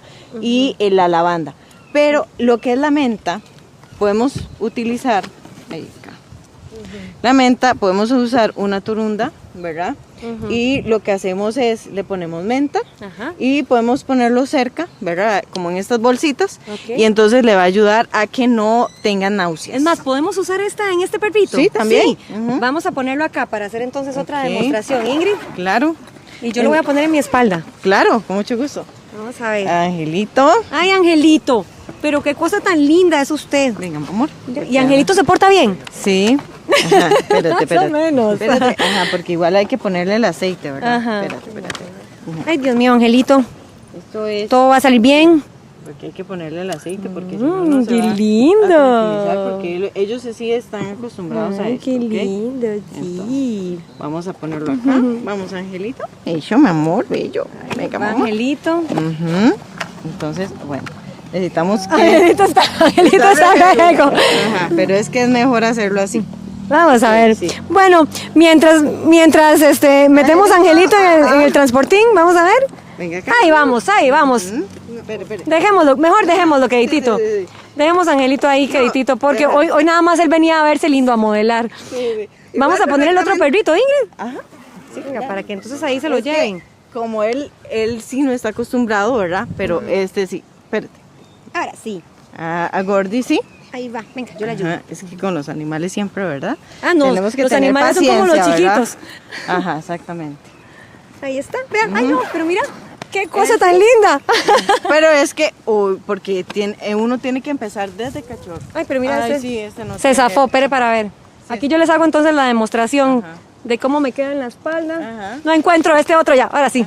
Digamos que así. Ingrid, ¿me exactamente. parece? Así es. Con eso nos despedimos, compañeros. Vean qué Vea, si su mamá le gustan las flores, pero también le gustan los cupcakes, ¿qué le parece sorprenderla en este Día de la Madre con esta belleza? Ay, ay, Esto ay. no solamente se come, esto es arte, Rafa. Se admira y la artista es Alejandra Alfaro, quien trae diferentes flores, tulipanes, hortensias, de todo. O sea, es impresionante. Vea, Dieguito, para no desacomodarle a ella, estoy aquí. Ah, bueno, perdón, Te es lo que yo mando. soy medio, ¿verdad? No se preocupe. Dieguito. Buenos días. Buenos días. ¿Cómo le va? ¿Todo ¿Cómo bien? están? Bien, gracias a Dios. Alejandra, arranquemos por ejemplo con esta que tiene aquí una hortensia. ¿Cómo se logra esa combinación de texturas? Bueno, para hacer flores necesitamos que la crema esté firme, porque si no los pétalos se nos caen. Entonces tienen que estar bien firmes para los pétalos. Pero por ejemplo, para los detalles más pequeños, los puntitos y todos estos Claro. detallitos, tiene que ser una mantequilla muy suave, porque si no cuesta un montón.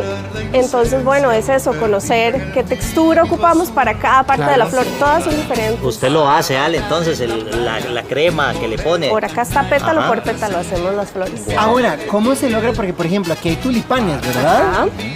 Pero al mismo tiempo tenemos ¿verdad? Otras flores a la par. ¿Cómo hacemos para que no se mezclen, Alejandra? Pues bueno, es una mezcla de mantequilla y azúcar, eso es el buttercream. Entonces, al tener el azúcar mezclada con la mantequilla, eso pues sostiene los colores y no se transfiere el color de una flor a la otra. Me llama la atención también las tonalidades que logra dar, ¿verdad? Con los colores. Vea, por ejemplo, la rosa. Ese rosadito que le logra dar, muy diferente, por ejemplo, a este otro que es más fucsia. Todos se hacen con un solo color, con un mismo tinte podemos hacer todos los colores que ves ahí, pues menos el verde, ¿verdad? Y el amarillo. Claro. Qué bárbaro. Vean qué lindo. bárbaro. Si usted todavía no tiene regalo para mamá, aquí está este pequeño Ramo. buquetcito, Es podríamos un decir. buquecito, ajá. ¿Qué flor es esta, la amarilla que está aquí adentro? Ese que está ahí, permiso. Adelante, Ale. Este es un crisantemo. El amarillo es un crisantemo, un trío de rosas y este por acá es una camelia. Qué belleza. Bueno, Ale. ¿qué les parece si aprendemos a hacer las flores? Claro, ¡Qué emoción! porque A uno lo que podría vinimos. pensar que este trabajo le lleva horas, pero dice Alejandra que ya tiene Adelante. tanta práctica que son minutos. Son Dale, Ale. minutos. Bueno, en este corazón falta uno acá. Ajá. Falta esta que está acá. Son 3 de cada diseño. Falta esta. Entonces vamos a hacer esta. Vamos es a una ver. escabiosa. Por acá tenemos esto es una manga, ¿verdad? Y esto es una boquilla.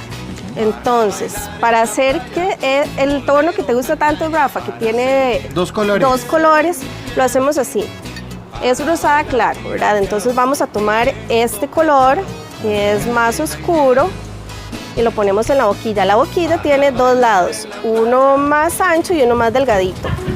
Ay, lo Así es ponemos... que hay un ventolero, pero aquí le ayudamos, no se preocupe. se nos vuela todo aquí. Lo ponemos en el lado más delgadito. Ay, qué vacilón, es un poquito y se estira. Es un poquito y lo estiramos. Así Vamos a ponerle nada repello a más. una pared. Más o menos.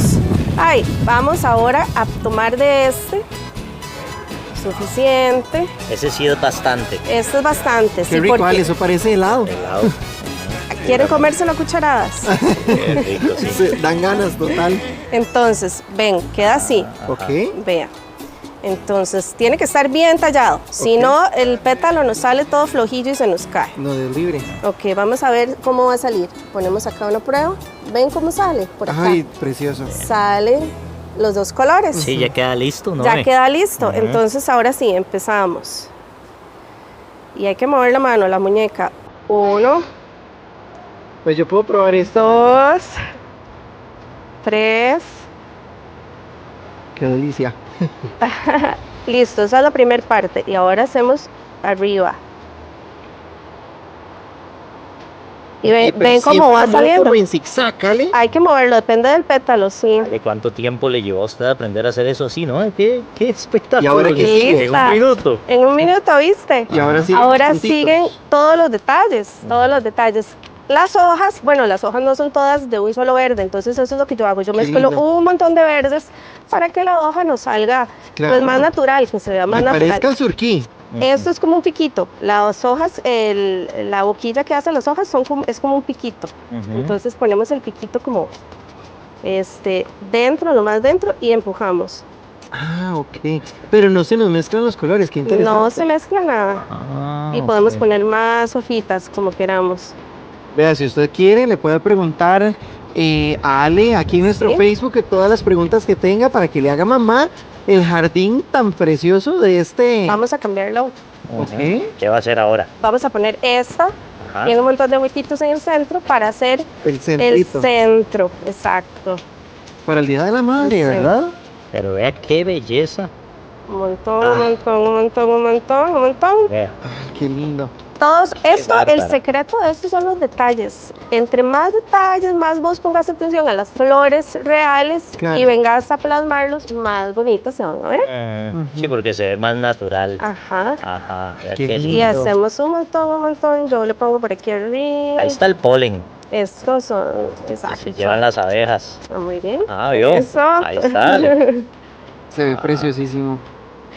Por ejemplo, estos que no se ve. Vale. Eso. Y listo. Una verdadera belleza. Vea qué lindo. Ponela ahí para ponerla, entonces. Pongámosle acá esto. Esto es como más hojitas, ¿verdad? Sí, más verde. Y lo ponemos por acá. Ay, qué bárbara, Ale. Vea, pasemos por estos verdes de aquí. Me parece lindísima esta que tiene esos puntos verdes más oscuros adentro. No sé si lo logran captar. ¿Cómo se logra ese efecto, Ale? Eso lo hacemos, es tinte puro, muy poquito, y lo hacemos con un palito de dientes, un palito de bambú, y vamos poniendo punto por punto. Claro. Ale, y este igual, aplicó el mismo juego de las tonalidades porque ve aquí como verdecito con blanco. Exacto. Puedes hacer las combinaciones que se te ocurran. Dice Kashir que están bellísimas. Ay, dice Keila que muchas bendiciones. Importante, ¿todavía estás aceptando pedidos para regalarle a mamá un jardín? Que Diego y yo no somos tan diestros, mejor que usted pero se lo vamos compramos a pedirle, Ale. Aquí estoy lista ya. Sí, hoy y mañana todavía voy a estar recibiendo pedidos. Ya luego mañana en la tarde cerramos para empezar a preparar todo. Vea, 8722-2005 es el número de Ale. Ale, muchas gracias. Yo personalmente los voy a poner. Un regalo diferente, original, Ale. Le mandamos saludos a usted y a la gente del gimnasio que la está viendo, ¿verdad? Gracias. Un saludo a todos los chicos. En el hígado. Y eso también arrastra la cirrosis. ¿Por qué les digo como todo esto? Porque uno tiene que saber cuándo el hígado está enfermo. Y para eso hay un examen especial. El encargado de explicarnos todo esto es el doctor Luis Fernando Chavarría Estrada. Muchísimas gracias por estar con nosotros. Encantado, como siempre, estar aquí. Efectivamente, como usted lo ha dicho, el hígado graso se volvió común, ¿verdad? Todo el mundo tiene hígado graso, ¿verdad? Es que tengo hígado graso, es que tengo síndrome metabólico, es que quiero examinar mi hígado. Resulta que ahora, por dicha, hay una nueva técnica para ver si el hígado está grasoso o no. Pero lo de menos es que el hígado esté graso, o más bien lo más. Sí. Porque hay varias causas. Hay una causa de hígado graso por el alcohol, esa es completamente aparte. Y hay otra causa que es por causas no derivadas del alcohol, que es la obesidad, la diabetes, la hipertensión, el famoso síndrome metabólico que ahora todos los internistas diagnostican a todo el mundo. Tiene síndrome metabólico, que tiene sobrepeso, que tiene colesterol alto, que tiene triglicéridos altos, que tiene resistencia a la insulina, o sea que maneja, no necesariamente es un diabético, pero maneja cifras altas de glucosa. Entonces, todas estas cosas llevan a engordar el hígado. ¿Y qué pasa? ¿Qué pasa si el hígado está gordo? Si no le pasara nada, no importa, pero sí sucede algo. Vienen muchos padecimientos de por medio. Doctor, ¿qué condiciones específicamente pueden enfermar el hígado? Bueno, ya nos mencionó que el alcohol. El alcohol es una.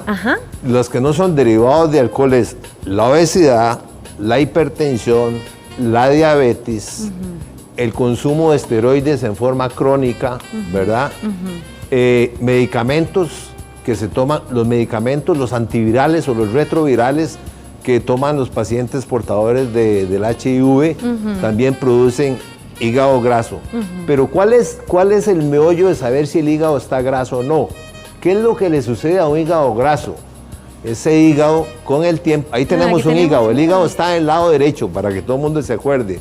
Porque a veces llegan pacientes, doctor, me duele el hígado y se tocan del lado izquierdo. Bueno, tiene que saber exactamente dónde es que duele. Punto número 1, está del lado derecho.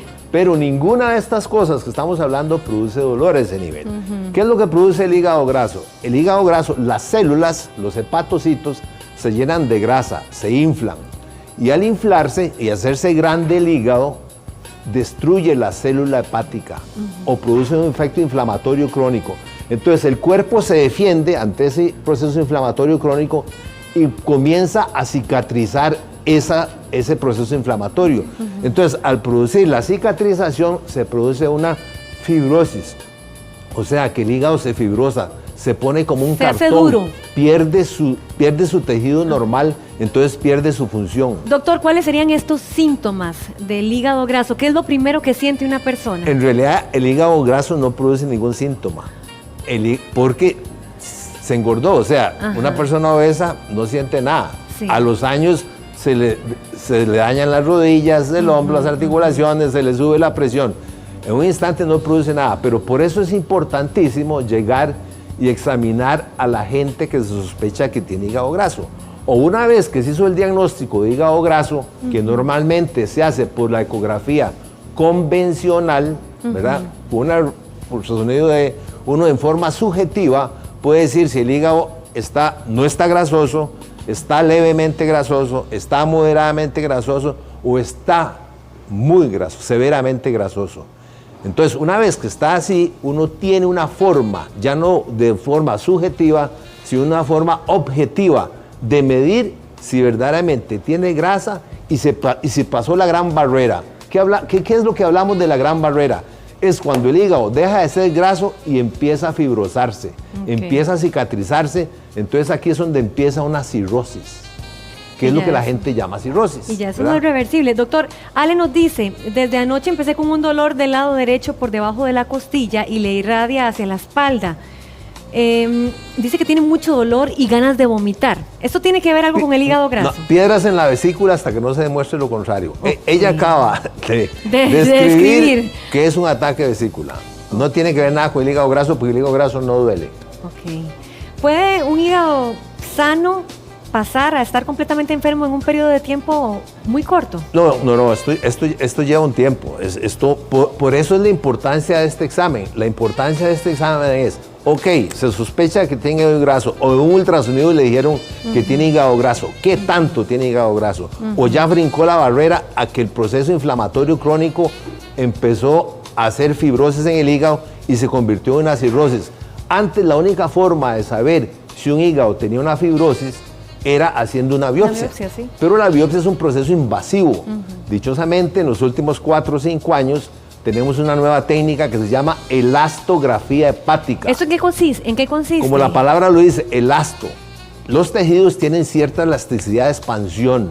Entonces, ¿qué sucede? Cuando el hígado se empieza a cicatrizar, se empieza a acartonar, pierde la capacidad, la elasticidad. De regenerarse. No de regenerarse, la capacidad de sus tejidos, al estimularlo con ondas de ultrasonido, él tiene una capacidad de movimiento adentro. Entonces nosotros nos damos cuenta por medio de este examen si el hígado ha ido perdiendo esa capacidad y ya tiene un proceso de fibrosis. Y dichosamente se puede medir. O sea, recuerde que todo lo que se mide es válido, lo que no se puede medir no es válido, es meramente subjetivo. Entonces, ¿qué quiere decir con esto? Que esta prueba es una prueba científica que tiene una gran sensibilidad y nos puede decir verdaderamente si el paciente pasó de simplemente tener grasa a tener fibrosis. Y al tener fibrosis, ¿qué es lo que quiere decir uno? Que el paciente tiene una cirrosis. Entonces, esto se puede medir perfectamente. Hay escalas. Hay una F0, que es cero fibrosis, F1, que es más o menos, F2 hasta F4. Pero ¿qué es lo más importante de esto? Si usted logra hacerse este examen, cuando usted se vuelve a ver su cuerpo, y principalmente en el área de la cintura, está lleno de grasa, estos pacientes, ya sean hombres o mujeres, tienen mayor probabilidad de tener un hígado graso. Si usted es diabético de larga data, si usted es hipertenso, si usted tiene síndrome metabólico, si usted tiene problemas de intolerancia a la insulina. Todas esas cosas, eso lleva a hígado graso. Entonces, ¿a qué redundamos? A que ahora tenemos un método donde usted puede saber con certeza si ese hígado ya pasó de tener solo grasa, como ese que se ve ahí, que es grandote, a que empezó a disminuirse el tamaño o empezó a fibrosarse. Okay. Doctor, bueno, aquí dice Mari que a ella le da un dolor en la boca del estómago que es muy raro. ¿Esto puede ser un síntoma o puede ser un aviso? Bueno, usted dijo que no daba síntomas, pero ¿puede ir de la mano algo como No. Los dolores en la boca del estómago normalmente son, el 80% son problemas gástricos. Entonces esos pacientes, si tiene ya ciertos días y no revierte con nada, esos pacientes lo mejor tienen que hacerse una gastroscopía. Marce nos dice que si el hígado graso no duele. No duele, exactamente. Que lo acaba de oír, dice, no duele. No duele, el hígado graso no duele. Ok, bueno, Tatiana dice, ¿las enzimas alteradas del hígado puede ser por hígado graso o se alteran por beber alcohol? Dice que tiene 7 meses de operada de la vesícula. Por las dos cosas, ella acaba de decir algo muy cierto. Hay otro examen que no necesariamente es esto, que es por medio de laboratorio, que son las pruebas de función hepática. Cuando el hígado empieza a fibrosarse o está grasoso, empieza a elevar las enzimas. Son unas cosas que produce el hígado, ¿verdad? Cuando se empieza a destruir. Entonces son las famosas transaminasas, que es uno por sangre, se puede dar cuenta si las tiene alteradas. Pero si las tiene alteradas, ¿a qué vamos? Otra vez, a hacer este examen, hacer la elastografía para ver si el hígado está comprometido crónicamente o no. ¿Y cuál es la gran ventaja de clasificar al paciente si tiene fibrosis o no tiene fibrosis? Si no tiene fibrosis, el paciente puede revertir eso con dieta, con medicamentos, con tratamiento. Si tiene fibrosis, es irreversible, pero también podemos darle seguimiento a que esta fibrosis se puede manejar con dietas, con medicamentos. No se la va a quitar nunca, pero puede retrasar el proceso evolutivo a una cirrosis en estado final. Okay. Tenemos también la pregunta de Marta, dice, un dolor en la boca del estómago que se irradia a la espalda y viceversa. ¿Qué puede ser, doctor? Primero, lo más fácil antes de una gastroscopía es hacer un ultrasonido para ver si no tiene piedras en la vesícula. Y si no tiene nada en la vesícula, el resto, pues lo que tiene que hacer es una gastroscopía. Pero volviendo al tema de la elastografía, oiga, la elastografía es un estudio de ultrasonido. ¿Quién no se ha hecho un ultrasonido? Los ultrasonidos son indoloros, no necesita preparación, nada más un poco de ayuno. En 10 minutos se hace este examen, ¿verdad? Ya uno se da cuenta exactamente qué tiene. Exacto. Esto, bueno, ahora mencionó que no había proceso reversible cuando había una cicatrización de por medio. Cuando empieza la fibrosis, o sea, cuando empieza un proceso cirrótico es irreversible. Pero se puede frenar. Claro que se puede frenar. ¿Cómo? O sea, si usted deja de tomar, no es que se va a frenar, pero va a desacelerar el proceso, ¿verdad?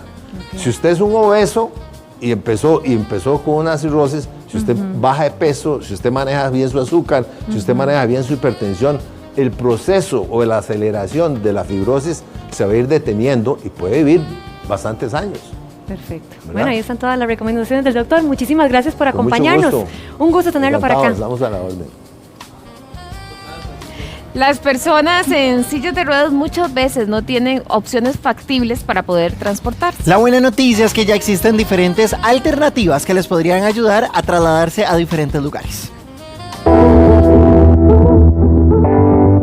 Una de las opciones de transporte para personas en silla de ruedas es Movicare. Se trata de vehículos adaptados que cuentan con rampa, además 4 anclajes de seguridad y también el cinturón correspondiente.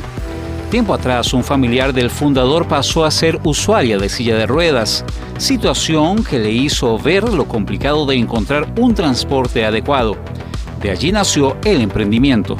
Queríamos ofrecer una opción digna, segura y cómoda para la persona usuaria de silla de ruedas, que le diera la libertad de movilizarse con respaldo de conductores capacitados que la acompañen en cada viaje. Hablemos del funcionamiento. Explican que agendar los viajes es una tarea sencilla. Nos escriben por WhatsApp con al menos un día de anticipación para revisar la disponibilidad y garantizar puntualidad. Solo necesitamos que nos indiquen el tipo de servicio, cita médica, terapia, ruta turística y el punto de partida y destino exactos, la fecha y la hora y si el viaje es solo ida o ida y vuelta.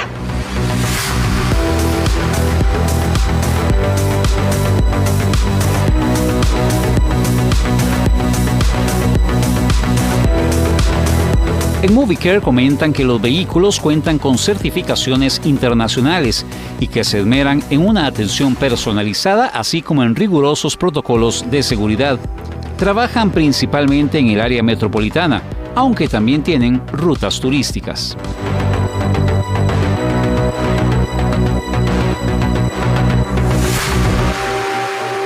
A veces sí. Sí, pecamos La por verdad. eso. ¿Qué dirá don Carlos Serrano? Adelante, compañero. Hola, ¿cómo están? Buenos días. Qué placer que nos acompañen una mañana más. Gracias, chicas, a través de Mentes Maestras en esta que es nuestra casa, definitivamente. Y para hablar de un tema que yo sé usted se está cuestionando en casa cuando hablan de inteligencia artificial. Y usted escucha la inteligencia artificial y dice, con eso yo resuelvo mis problemas en la casa. Pero resulta que las empresas también están resolviendo problemas. Entonces, aquí entra otro cuestionamiento y es, ¿y será que la empresa resuelve problemas pero también está quitando empleos, dejando de lado trabajos porque la inteligencia artificial le está dando mejores resultados? Ese es el tema que hoy vamos a conversar aquí en Mentes Maestras. Ya vamos a presentar a nuestros expertos, pero antes veamos el contexto del tema, la nota que nos relata lo que vamos a hablar durante estos 30 minutos de Mentes Maestras.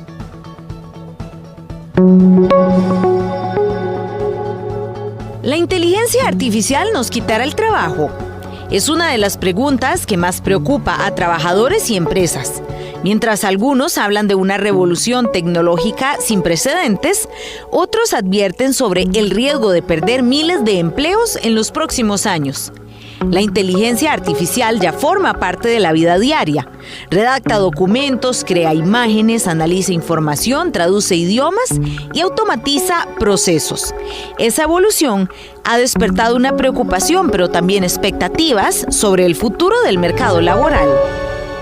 Ahora la inteligencia artificial se está utilizando para automatizar procesos muy repetitivos dentro de las organizaciones. Entonces podemos decir que hay muchas de estas profesiones que han ido evolucionando. Se van a perder, digamos, algunos puestos de trabajo, pero las personas van a evolucionar a la parte de calidad sobre estos puestos de trabajo. Por ejemplo, te menciono los contact centers, que son lugares donde las personas llaman porque tienen alguna u otra situación.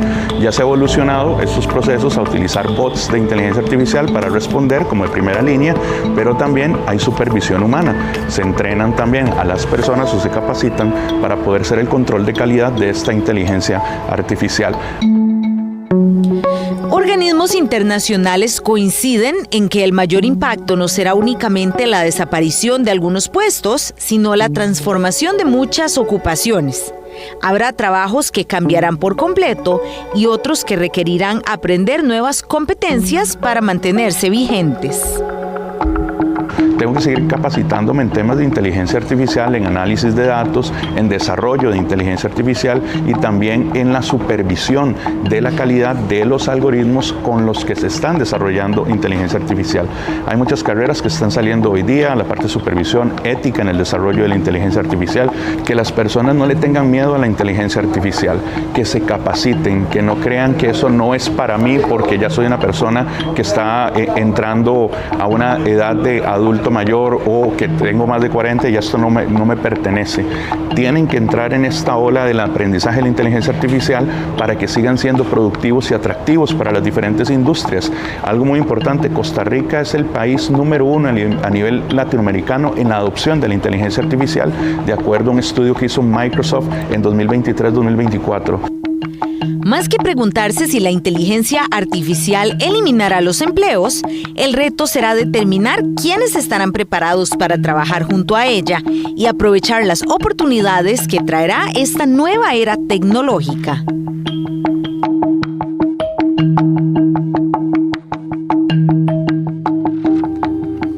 10:34 de la mañana, un saludo para Ginés Rodríguez, que esta mañana no nos acompaña. Ayer sufrió un pequeño accidente en su dedo y está recuperándose, así que lo mejor para Ginés. Don Rogelio Umaña y don Leandro Camacho nos acompañan hoy en Mentes Maestras, expertos en tecnología e inteligencia artificial, para desarrollar todo este tema. Empiezo con Rogelio.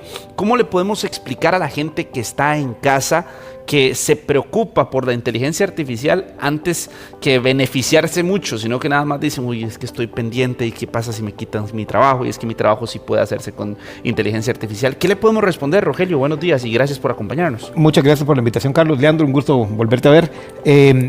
Realmente creo que lo primero es, hay que calmarnos un poco. Sí van a venir cambios, sí es necesario capacitarse, sí es necesario entenderlo, pero no hay un apocalipsis de pérdida de empleos. Yo creo que eso es lo primero que hay que decir. Hay muchos mensajes que nos llegan y estadísticas que nos asustan, pero sobre todo en Latinoamérica y sobre todo en Costa Rica, no estamos en un éxodo masivo de gente saliendo del trabajo. Sí va a venir, sí hay que prepararse, pero va a venir a un ritmo muy distinto del que tal vez pensamos. Leandro Camacho, también experto en tecnología, ambos han sido expositores en TEDx Pura Vida y en distintos eventos. Leandro, ¿cómo le explicamos esto también a la gente que no solo está preocupada, sino que desde ya está en alerta y eso hasta les puede bajar el rendimiento en sus respectivos trabajos porque dicen, hey, estoy tan preocupado que mi rendimiento bajó? Incertidumbre, claro. Bueno, yo creo que el principal mensaje que me gustaría compartir es que muchas veces hablamos de la pérdida de empleos, pero pocas veces hablamos de las oportunidades que también esto genera, ¿no? Entonces realmente yo creo que si nosotros dentro de nuestras organizaciones somos los primeros abanderados en decir, bueno, cómo yo puedo adoptar estas tecnologías para hacer más eficiente mi trabajo, como lo mencionaba ahora Rogelio, cómo yo puedo hacer nuevos procesos de manera más eficiente, analizar más volúmenes de datos para que yo pueda tener una vida sana y equilibrada, ¿no? Que muchas veces tenemos una carga laboral pues bastante extenuante, ¿no? Y cómo podemos apoyarnos de una manera responsable, de una manera ética, obviamente entendiendo, ¿no? Como la dimensión y la privacidad de nuestros datos, de nuestra organización y demás, pero cumpliéndose, digamos, como que estas reglas, podríamos empezar a pensar en nosotros mismos como dentro de nuestra organización ser esos primeros abanderados que así como se destruyen empleos, se generan nuevos empleos, ¿no? Entonces nosotros queremos optar por esa nueva generación de empleos y ser parte activa del uso de estas tecnologías, ¿no? ¿Y hacia dónde va la inteligencia artificial en ese sentido? ¿Cuál podría ser la alerta? ¿En qué tipo de empleos ya la inteligencia artificial se empieza a meter y que puede generarle esa incertidumbre a la gente? Fíjate que es interesante porque no se habla tanto de lo que... los últimos estudios que se han hecho ya esto lo arrojan un poquito más claro. Los trabajos que están siendo reemplazados son los trabajos de entrada. Pero de una forma curiosa, no por descarte, sino porque se está dejando de contratar. Entonces, es diferente un poco al discurso. Si yo tenía puestos que antes era contratar gente que solo me hacía investigación, que solo... Eran cosas totalmente predecibles. Esos trabajos ya no se contratan. Entonces la pérdida no es de trabajos que existían, es de trabajos que ya no estoy usando. Entonces creo que el peligro es, si usted tiene un trabajo predecible, si usted tiene un trabajo repetitivo y mecánico, ese es el primero que se va. Eso está confirmado por estadística. Ahora, ¿qué sucede? Hay un pequeño problema, porque resulta que esos trabajos de entrada son los que nos enseñaban llegar más arriba. Entonces nos están quitando un escalón de aprendizaje. Ese problema es más serio. Porque entonces, ¿cómo entonces yo puedo aspirar si me están esperando que yo entre ya sabiendo? Entonces, las universidades tienen que hacer una labor un poco más fuerte, que es no solo enseñar, sino capacitar. Esa parte es fundamental y ahí quería llegar con vos, Leandro, porque no solo las universidades, hasta los colegios, ¿verdad? A los más jóvenes ya se les tiene que empezar, porque el discurso, Rogelio, que puede llegar a existir en una universidad, Leandro, es no utilicen inteligencia artificial para hacer sus trabajos, ¿verdad? Porque si haces el trabajo con inteligencia artificial te lo puede hacer todo. Ahí es donde está el aprendizaje, más bien cómo capacitarse a utilizarla en buena manera para que cuando llegues a este tipo de empleos tomes buenas decisiones y seas más útil. Definitivamente yo creo que un punto importantísimo es que hoy cualquier persona que tenga acceso a internet y a una computadora y pueda acceder a uno de estos modelos ya es una persona privilegiada, ¿no? Y ya a partir de esa base tenemos que pensar cómo nosotros podemos, por ejemplo, certificarnos en el uso de herramientas de OpenAI, herramientas de Claude, herramientas de Google, herramientas de Microsoft, que son los principales proveedores de las tecnologías, la punta de lanza, ¿no? Esto es nuevo para todas las regiones, ¿no? Entonces, ¿cómo nosotros podemos desarrollar esas habilidades con las empresas más grandes de tecnología para por lo menos estar en esa misma línea? ¿Qué están usando en mi empresa? ¿Cuál nube usan? Entonces, voy a buscar ese tipo de orientación de certificaciones, claro, porque hay una frase bastante cliché y es: la inteligencia artificial no va a reemplazar a un humano, pero un humano que use la inteligencia artificial si te reemplaza, ¿no? Entonces, ¿cómo nosotros desarrollamos también esas habilidades por nuestra cuenta que nos permitan, ¿verdad?, optar por esa nueva generación de empleos? Y lo que mencionabas de los colegios, universidades, definitivamente pensar que realmente si el examen que yo le doy a mi alumno ya lo resuelve una máquina en 10 segundos, entonces creo que es hora de repensar el modelo educativo, ¿no? Cómo nosotros podemos poner cosas más retadoras, cómo podemos incorporar estas herramientas para que sean parte activa del aprendizaje y no solo restringámoslo o apaguemos OpenAI o apaguemos la inteligencia artificial, que no va a pasar, ¿no? Entonces, más bien cómo podemos adaptar la nueva metodología de aprendizaje. Y para apoyar lo que dice Leandro, y lo mismo que pasa en las universidades tiene que pasar en el trabajo. El reemplazo no está siendo a veces de puestos completos, sino de tareas. Entonces, digamos, el movimiento real es un movimiento de reacomodo de responsabilidades, tareas y habilidades. O sea, no es realmente una locura de despidos. Por más que las empresas de tecnología están usando eso como excusa, pero hay otras razones de por medio. Pero hay un reacomodo, o sea, ciertas cosas que yo hacía antes de una forma las tengo que aprender a hacer de otra forma. Entonces ahí vale exactamente lo que está diciendo Leandro. Tengo que saber cómo trabaja mi empresa y dónde me tengo que capacitar. Ahora, me lleva a otra parte que es la parte empresarial. En Latinoamérica, ese es un estudio de la OIT con el Banco Mundial. En Latinoamérica, de 30 a 40% hay trabajos que están sensibles o en riesgo, ¿okay? 30 a 40, pero no es lo mismo sensibles y en riesgo, porque de ese 30 a 40 solo 2 y 5% tienen posibilidades de ser completamente automatizados. O sea, mira la diferencia, o sea, el riesgo existe porque la capacidad de la IA es real, pero de ahí a que sean reemplazados hay 2 a 5%. ¿Y por qué?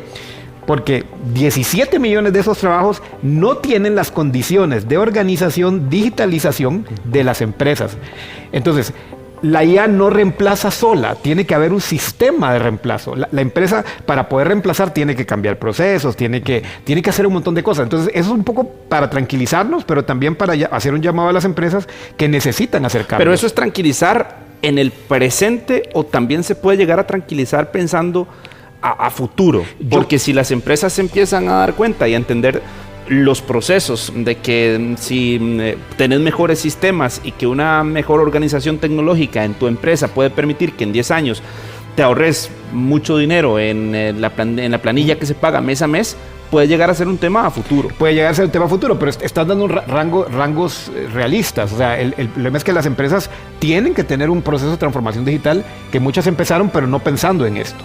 Entonces, uno es eso, el sistema de reemplazo no está. Por eso en Estados Unidos hoy es que Amazon decide, o que sí, porque ellos ya tienen un sistema de reemplazo y un tipo de trabajo que es código, que ya está listo para cambiar, digamos. Pero están preparados. Están preparados. Las empresas nuestras tienen que cambiar el sistema de reemplazo. Y la otra es que el potencial bruto de la IA no es equiparante, no equipara uno a uno al valor de un empleado, porque el valor de un empleado tiene más que la capacidad técnica. No sé si me seguís con eso. O sea, entonces yo tengo a Leandro trabajando en eso, y sí, si yo tengo una IA que puede hacer lo que hace Leandro mejor, pero Leandro además es buena persona, tiene muy bien a sus subalternos. O sea, una IA no me va a reemplazar eso. Claro. Entonces el valor de Leandro no solo es la capacidad técnica. Entonces, lo que te quiero decir es que hay que reaccionar con un poco más de sobriedad, porque sí habrá reemplazos, pero tenemos tiempo para acomodarnos. Eso que, a ver, yo entiendo ese acomodo, pero entonces ahí donde, Leandro, incluimos las habilidades blandas de los humanos, que las habilidades blandas no van a llegar a la inteligencia artificial, o puede ser algo que ya incluso se llegue a manejar, porque es que la inteligencia artificial va superando barreras y las va superando muy rápido también.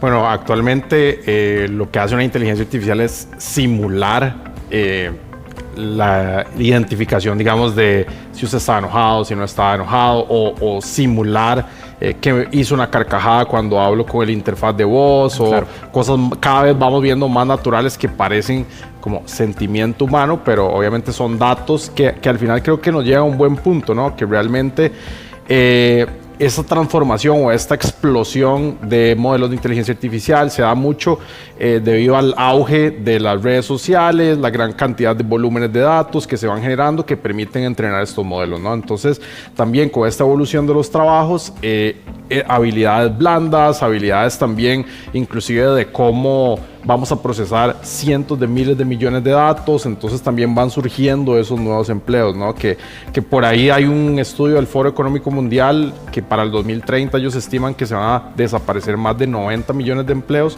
pero la buena noticia es que se generan 170 millones de nuevos empleos, entonces realmente también la capacidad de generar el futuro del trabajo pues también está latente, pero tenemos que definitivamente formarnos y creo que la habilidad blanda está bien, son cosas que tal vez la máquina hoy en día no siente empatía, no siente tal vez esa parte creativa, ¿no? Pero eventualmente vamos viendo cómo va evolucionando de manera exponencial, creo que ese ha sido... Pero hay una realidad también, Leandro, y se las pongo en la mesa a ustedes. Hay, dependiendo de las empresas, donde la empatía con el trabajador, donde esa cercanía y esa buena cooperación puede quedar de lado por resultados financieros, ¿verdad? O sea, cuando el resultado financiero se convierte en la parte más importante, pueden nada más bien pensar en automatizar. Claro, pero siempre va a ser de arriba, o sea, va a ser lo más repetitivo y lo más fácil de reemplazar por razones financieras. Y ahí yo estoy de acuerdo con Leandro. Mi primera charla de IA generativa la tuve hace finales del 2022, recién salió ChatGPT, con un grupo de nefrólogos, doctores en Mérida, en México. Y me acuerdo que yo les empecé a hablar de lo que podía pasar y se quedaron serios. O sea, como que ya me querían quemar, ¿verdad?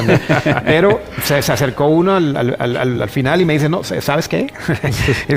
yo entiendo que lo que va a pasar es que todos esos doctores viejos que son cascarrabias y que esos van a ir de salida, me dice, porque una IA va a poder hacer el diagnóstico mejor que nosotros. Lo que no va a poder reemplazar es cómo te trato como paciente. Les voy a poner algunos, ya ahora que mencionas, por ejemplo, el caso de los nefrólogos, les voy a mencionar algunas carreras o algunas profesiones y ustedes me van a decir si estamos cerca de que puedan sustituirse o más bien pueden acompañar o cómo lo podríamos dibujar. Medicina. Campo de la medicina, los doctores, los especialistas, los médicos. Seguimos ahí cómo estamos. Los necesitamos más que nunca, porque vamos a necesitar el criterio médico que evalúe lo que la máquina diagnostica. Y más bien puede resolver un montón de problemáticas que tenemos hoy en sistemas de salud públicos, por ejemplo, de analizar miles de imágenes, miles de resonancias en tiempo real con un modelo entrenado por los mismos médicos, ¿no? Entonces, un ejemplo específico son los radiólogos, porque por mucho tiempo de hecho había una predicción que los radiólogos iban a desaparecer y no han desaparecido. Yo tengo un primo radiólogo que trabaja en Dinamarca y él me dice, no, o sea, lo que hago ahora es que puedo hacer mejor mi trabajo. Más rápido. Pero se siguen necesitando. Abogados, derecho. Se siguen necesitando, pero los que contrato abajo solo para que me redacten documentos. Exacto. Chao. Porque ya la IA Pero ahí volvemos al mismo punto, porque entonces, digamos, ese apprentice, la persona que está dando sus primeros pasos, se combina con personas expertas y entrenan el primer modelo en cobros, por ejemplo. Entonces, que usted ya pueda hacerle consultas y vende suscripciones de ese modelo, ¿no? Entonces, es esa parte de la evolución siempre, digamos, como las tareas tal vez cotidianas, como lo mencionaba ahora Rogelio, de no sé, buscar la información en el registro, ya eso lo hace chat con Codex, me parece. Usted le inicia sesión y él se queda buscando ahí registros. Entonces, digamos, esas cosas ya no las hace, pero toda esa data que se extrajo, entonces alguien también la tiene que analizar, procesar. Entonces, creo que se evoluciona. Y se necesita ese conocimiento para analizar. Servicio al cliente. 100%. Ese es curioso porque te voy a poner un ejemplo. En teoría, se supone que sí. Pero no está pasando. No está pasando. Y no está pasando sobre todo porque nosotros no nos gusta hablar con máquinas. Y te voy a poner otro ejemplo. Contame un solo chatbot de WhatsApp automatizado que sea bueno. ¿Tenés uno en mente? No tengo. Estamos en el 2026 con todo lo mejor de la IA generativa y todavía no lo tenemos. O sea, algo está pasando. ¿Se va a venir? Sí, va a venir, pero en este momento no está pasando y la gente quiere hablar con humanos. Hay un momento después de un chatbot que va a decir, ya, pásenme una persona. Pero creo que sí es curioso porque yo sé que a Rogelio le encanta Eleven Labs, por ejemplo, que es para clonar voces. y vos recibís una llamada y literal ya para mí es, o sea, no logro distinguir a veces si realmente estoy hablando con un humano, o sea, el nivel de delay en la respuesta, la latencia es súper baja, entonces responde súper rápido. Sí, es una conversación normal. La primera natural. línea, yo creo que la respuesta clara es que la primera línea puede desaparecer, que es la primera línea, quien recibe y administra las llamadas, o sea, te va a empezar a contestar ya, hay que acostumbrarse, no va a empezar a contestar una ya. Bueno, ya hay empresas que te contestan y ya, de primera línea, pero no puedes eliminar del todo la parte humana. Sí, porque es el que te explica y el que ya tiene claro el proceso. Sí. La otra que teníamos por acá, arquitectura. Y digo arquitectura porque vos le pones a ChatGPT, por ejemplo, que te diseñe y cumple con muchos parámetros, pero la arquitectura. Yo no, o sea, no, de hecho, el fin de semana estuve en una fiesta de unos amigos, había un arquitecto amigo del cumpleañero y estuvimos hablando de eso y él me dice, mira, hacía casas y me dice, ¿cómo hacer los renders? Esa fue mi pregunta, porque antes usaba CAD y se usaba, me dice, y me enseñó un render de una casa y yo, ¿con qué hiciste eso? Y me dice, ChatGPT. Entonces me dice, pero todo lo demás lo hice en SketchUp yo. O sea, él diseñó todo. Nada más le dio el boceto y claro, con las instrucciones precisas, y ese es un muy buen ejemplo. Porque con las instrucciones precisas el resultado es mejor, pero necesitaste el input humano. O sea, es correcto. Al final de cuentas, yo creo que podemos ir concluyendo, no sé si Leandro está conmigo, que lo que estamos viendo es el humano y la IA trabajando juntos y por eso la capacitación es tan importante. Aquí uno de los aportes que nos hace un televidente, don Claudio, gracias por estar con nosotros, dice que la IA es tan buena como la instrucción que se le dé.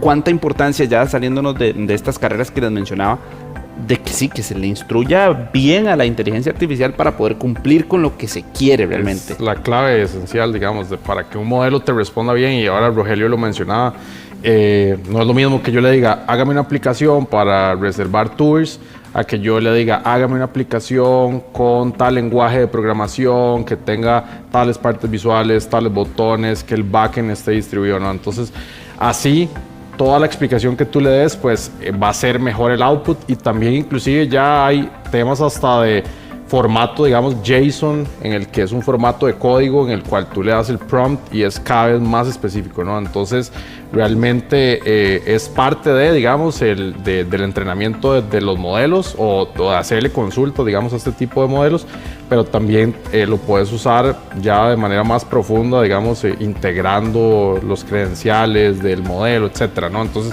la clave está en darle un buen prompt, eso es esencial, y definitivamente también seguir avanzando. Un ejemplo de eso son los afiches que ahora se empiezan a aparecer, ¿verdad? Yo creo que ya todos hemos visto eso, los afiches hechos en ChatGPT, todos se ven iguales. Todos son idénticos. Pero llenos, ya no le cabe una cosa más. Y el problema no es el modelo, es la dirección. Si yo solo le digo al modelo, créame un afiche para esta, te va a meter todo porque no le diste más dirección. Si le dices, quiero un afiche para esto, estos son, no te pases, solo ponme esto, además que la línea gráfica sea así, es más, te paso una referencia a la línea gráfica, el resultado va a ser totalmente distinto, es dirección. Veamos qué dicen los costarricenses. Nos fuimos a la calle, aquí le llamamos sabiduría popular a los ticos cuando tienen que opinar de un tema, y en este caso nos fuimos a preguntarles para qué utilizan la inteligencia artificial actualmente en Costa Rica. Veamos las respuestas. Ok, la inteligencia artificial la estoy usando últimamente como para edición de fotos, ¿verdad? Que yo saco y comparto con mi familia, y digamos para el trabajo, porque como soy educador, como le había dicho anteriormente, entonces yo la utilizo de manera así muy responsable, no dejo que todo lo haga ella sola, porque necesito verificar que el trabajo y la información sea correcta. En el celular, pero para estudiar inglés. Yo no, cero. No, yo no la uso. Bueno, en diferentes actividades. Digamos, yo soy piloto de la Fuerza Aérea y la usamos en demostraciones aéreas. ¿Ya? ¿Entendés? Simuladores. Usamos mucha inteligencia artificial. Principalmente para cosas que me den curiosidad o que yo, digamos, que me dé curiosidad saber, pues, por eso. Inteligencia artificial la uso más que todo como para sacarme algunas dudas. No sé cómo mucho utilizarlo porque siento que me llevo más las cosas a lógica. pero siento que de cierta forma la inteligencia artificial sí nos ayuda en algunas cositas. Sí, yo la uso mucho en mis estudios cuando ocupo agilizar tiempo para encontrar fuentes para investigar. Claro, no dependo completamente de lo que me da ella, sino que también corroboro las fuentes que me dan. Sí, la utilizo más que todo para embellecer algunas imágenes y cosas así, de ese tipo.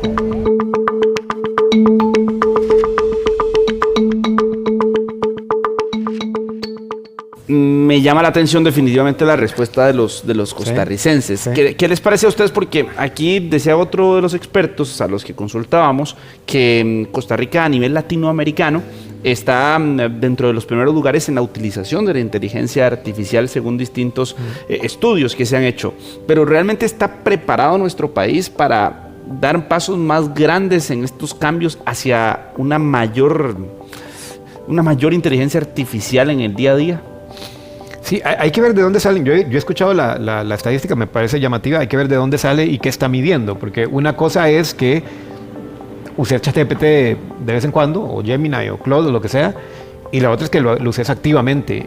Y Costa Rica va a tener siempre una ventaja porque es uno de los países con más conectividad móvil y más conectividad incluso en hogar de Latinoamérica. Entonces digamos que la conectividad de una sola vez te lleva a un acceso más fácil. Pero hay que ver, por lo que oigo de las respuestas, el uso es muy básico todavía. Es correcto.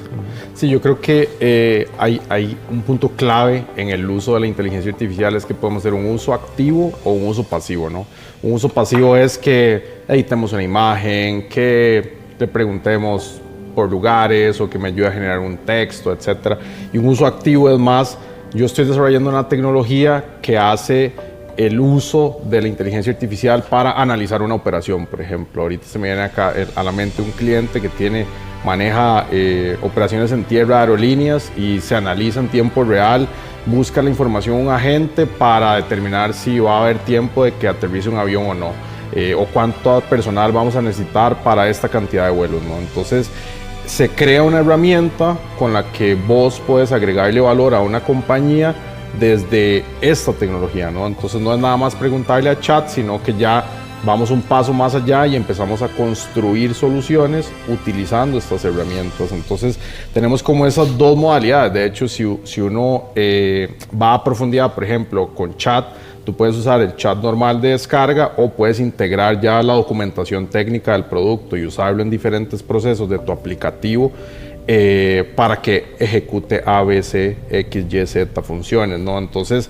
pasar de un uso pasivo a un uso activo de esta tecnología me parece que va a ser trascendental y que no nos podemos quedar nada más en la edición de imágenes y generar correos, ¿no? Pero eso sí lo visualizamos todavía más a futuro. Yo creo que va a depender de la capacitación y de los esfuerzos. Está pasando que hay una confusión entre lo que podemos hacer con la interfaz de chatbot y que eso es ya, o sea, no. ChatGPT es una interfaz, es una forma de comunicarme con un modelo. Pero la IA es mucho más que eso, o sea, decía Leandro, o sea, ¿qué más podemos hacer? ¿Cómo podemos usar ese modelo para aplicativos que salen del chat? Y eso también nos lleva al problema de las empresas, porque yo no puedo replicar la misma productividad que tengo uno en uno con un chatbot y llevarlo a la empresa automáticamente, no puedo. O sea, en la empresa tengo que crear el sistema para que eso funcione. Sí. Entonces, yo creo que ahí hay una trampa peligrosa que es que usar IA es aprender todos a usar los chatbots. Está bien, eso es parte. Pero la idea es qué más podemos hacer, qué es la capacidad que puede hacer un modelo y qué tipo de cosas puede hacer. O sea, hay que ampliar un poco esa capacitación. Vamos a la pausa, necesitamos regresar con las conclusiones porque este es un temazo definitivamente y nos ha hecho aprender muchísimo. Estoy seguro que usted en casa también. 10:58, ya venimos con el cierre. Esto es Mentes Maestras.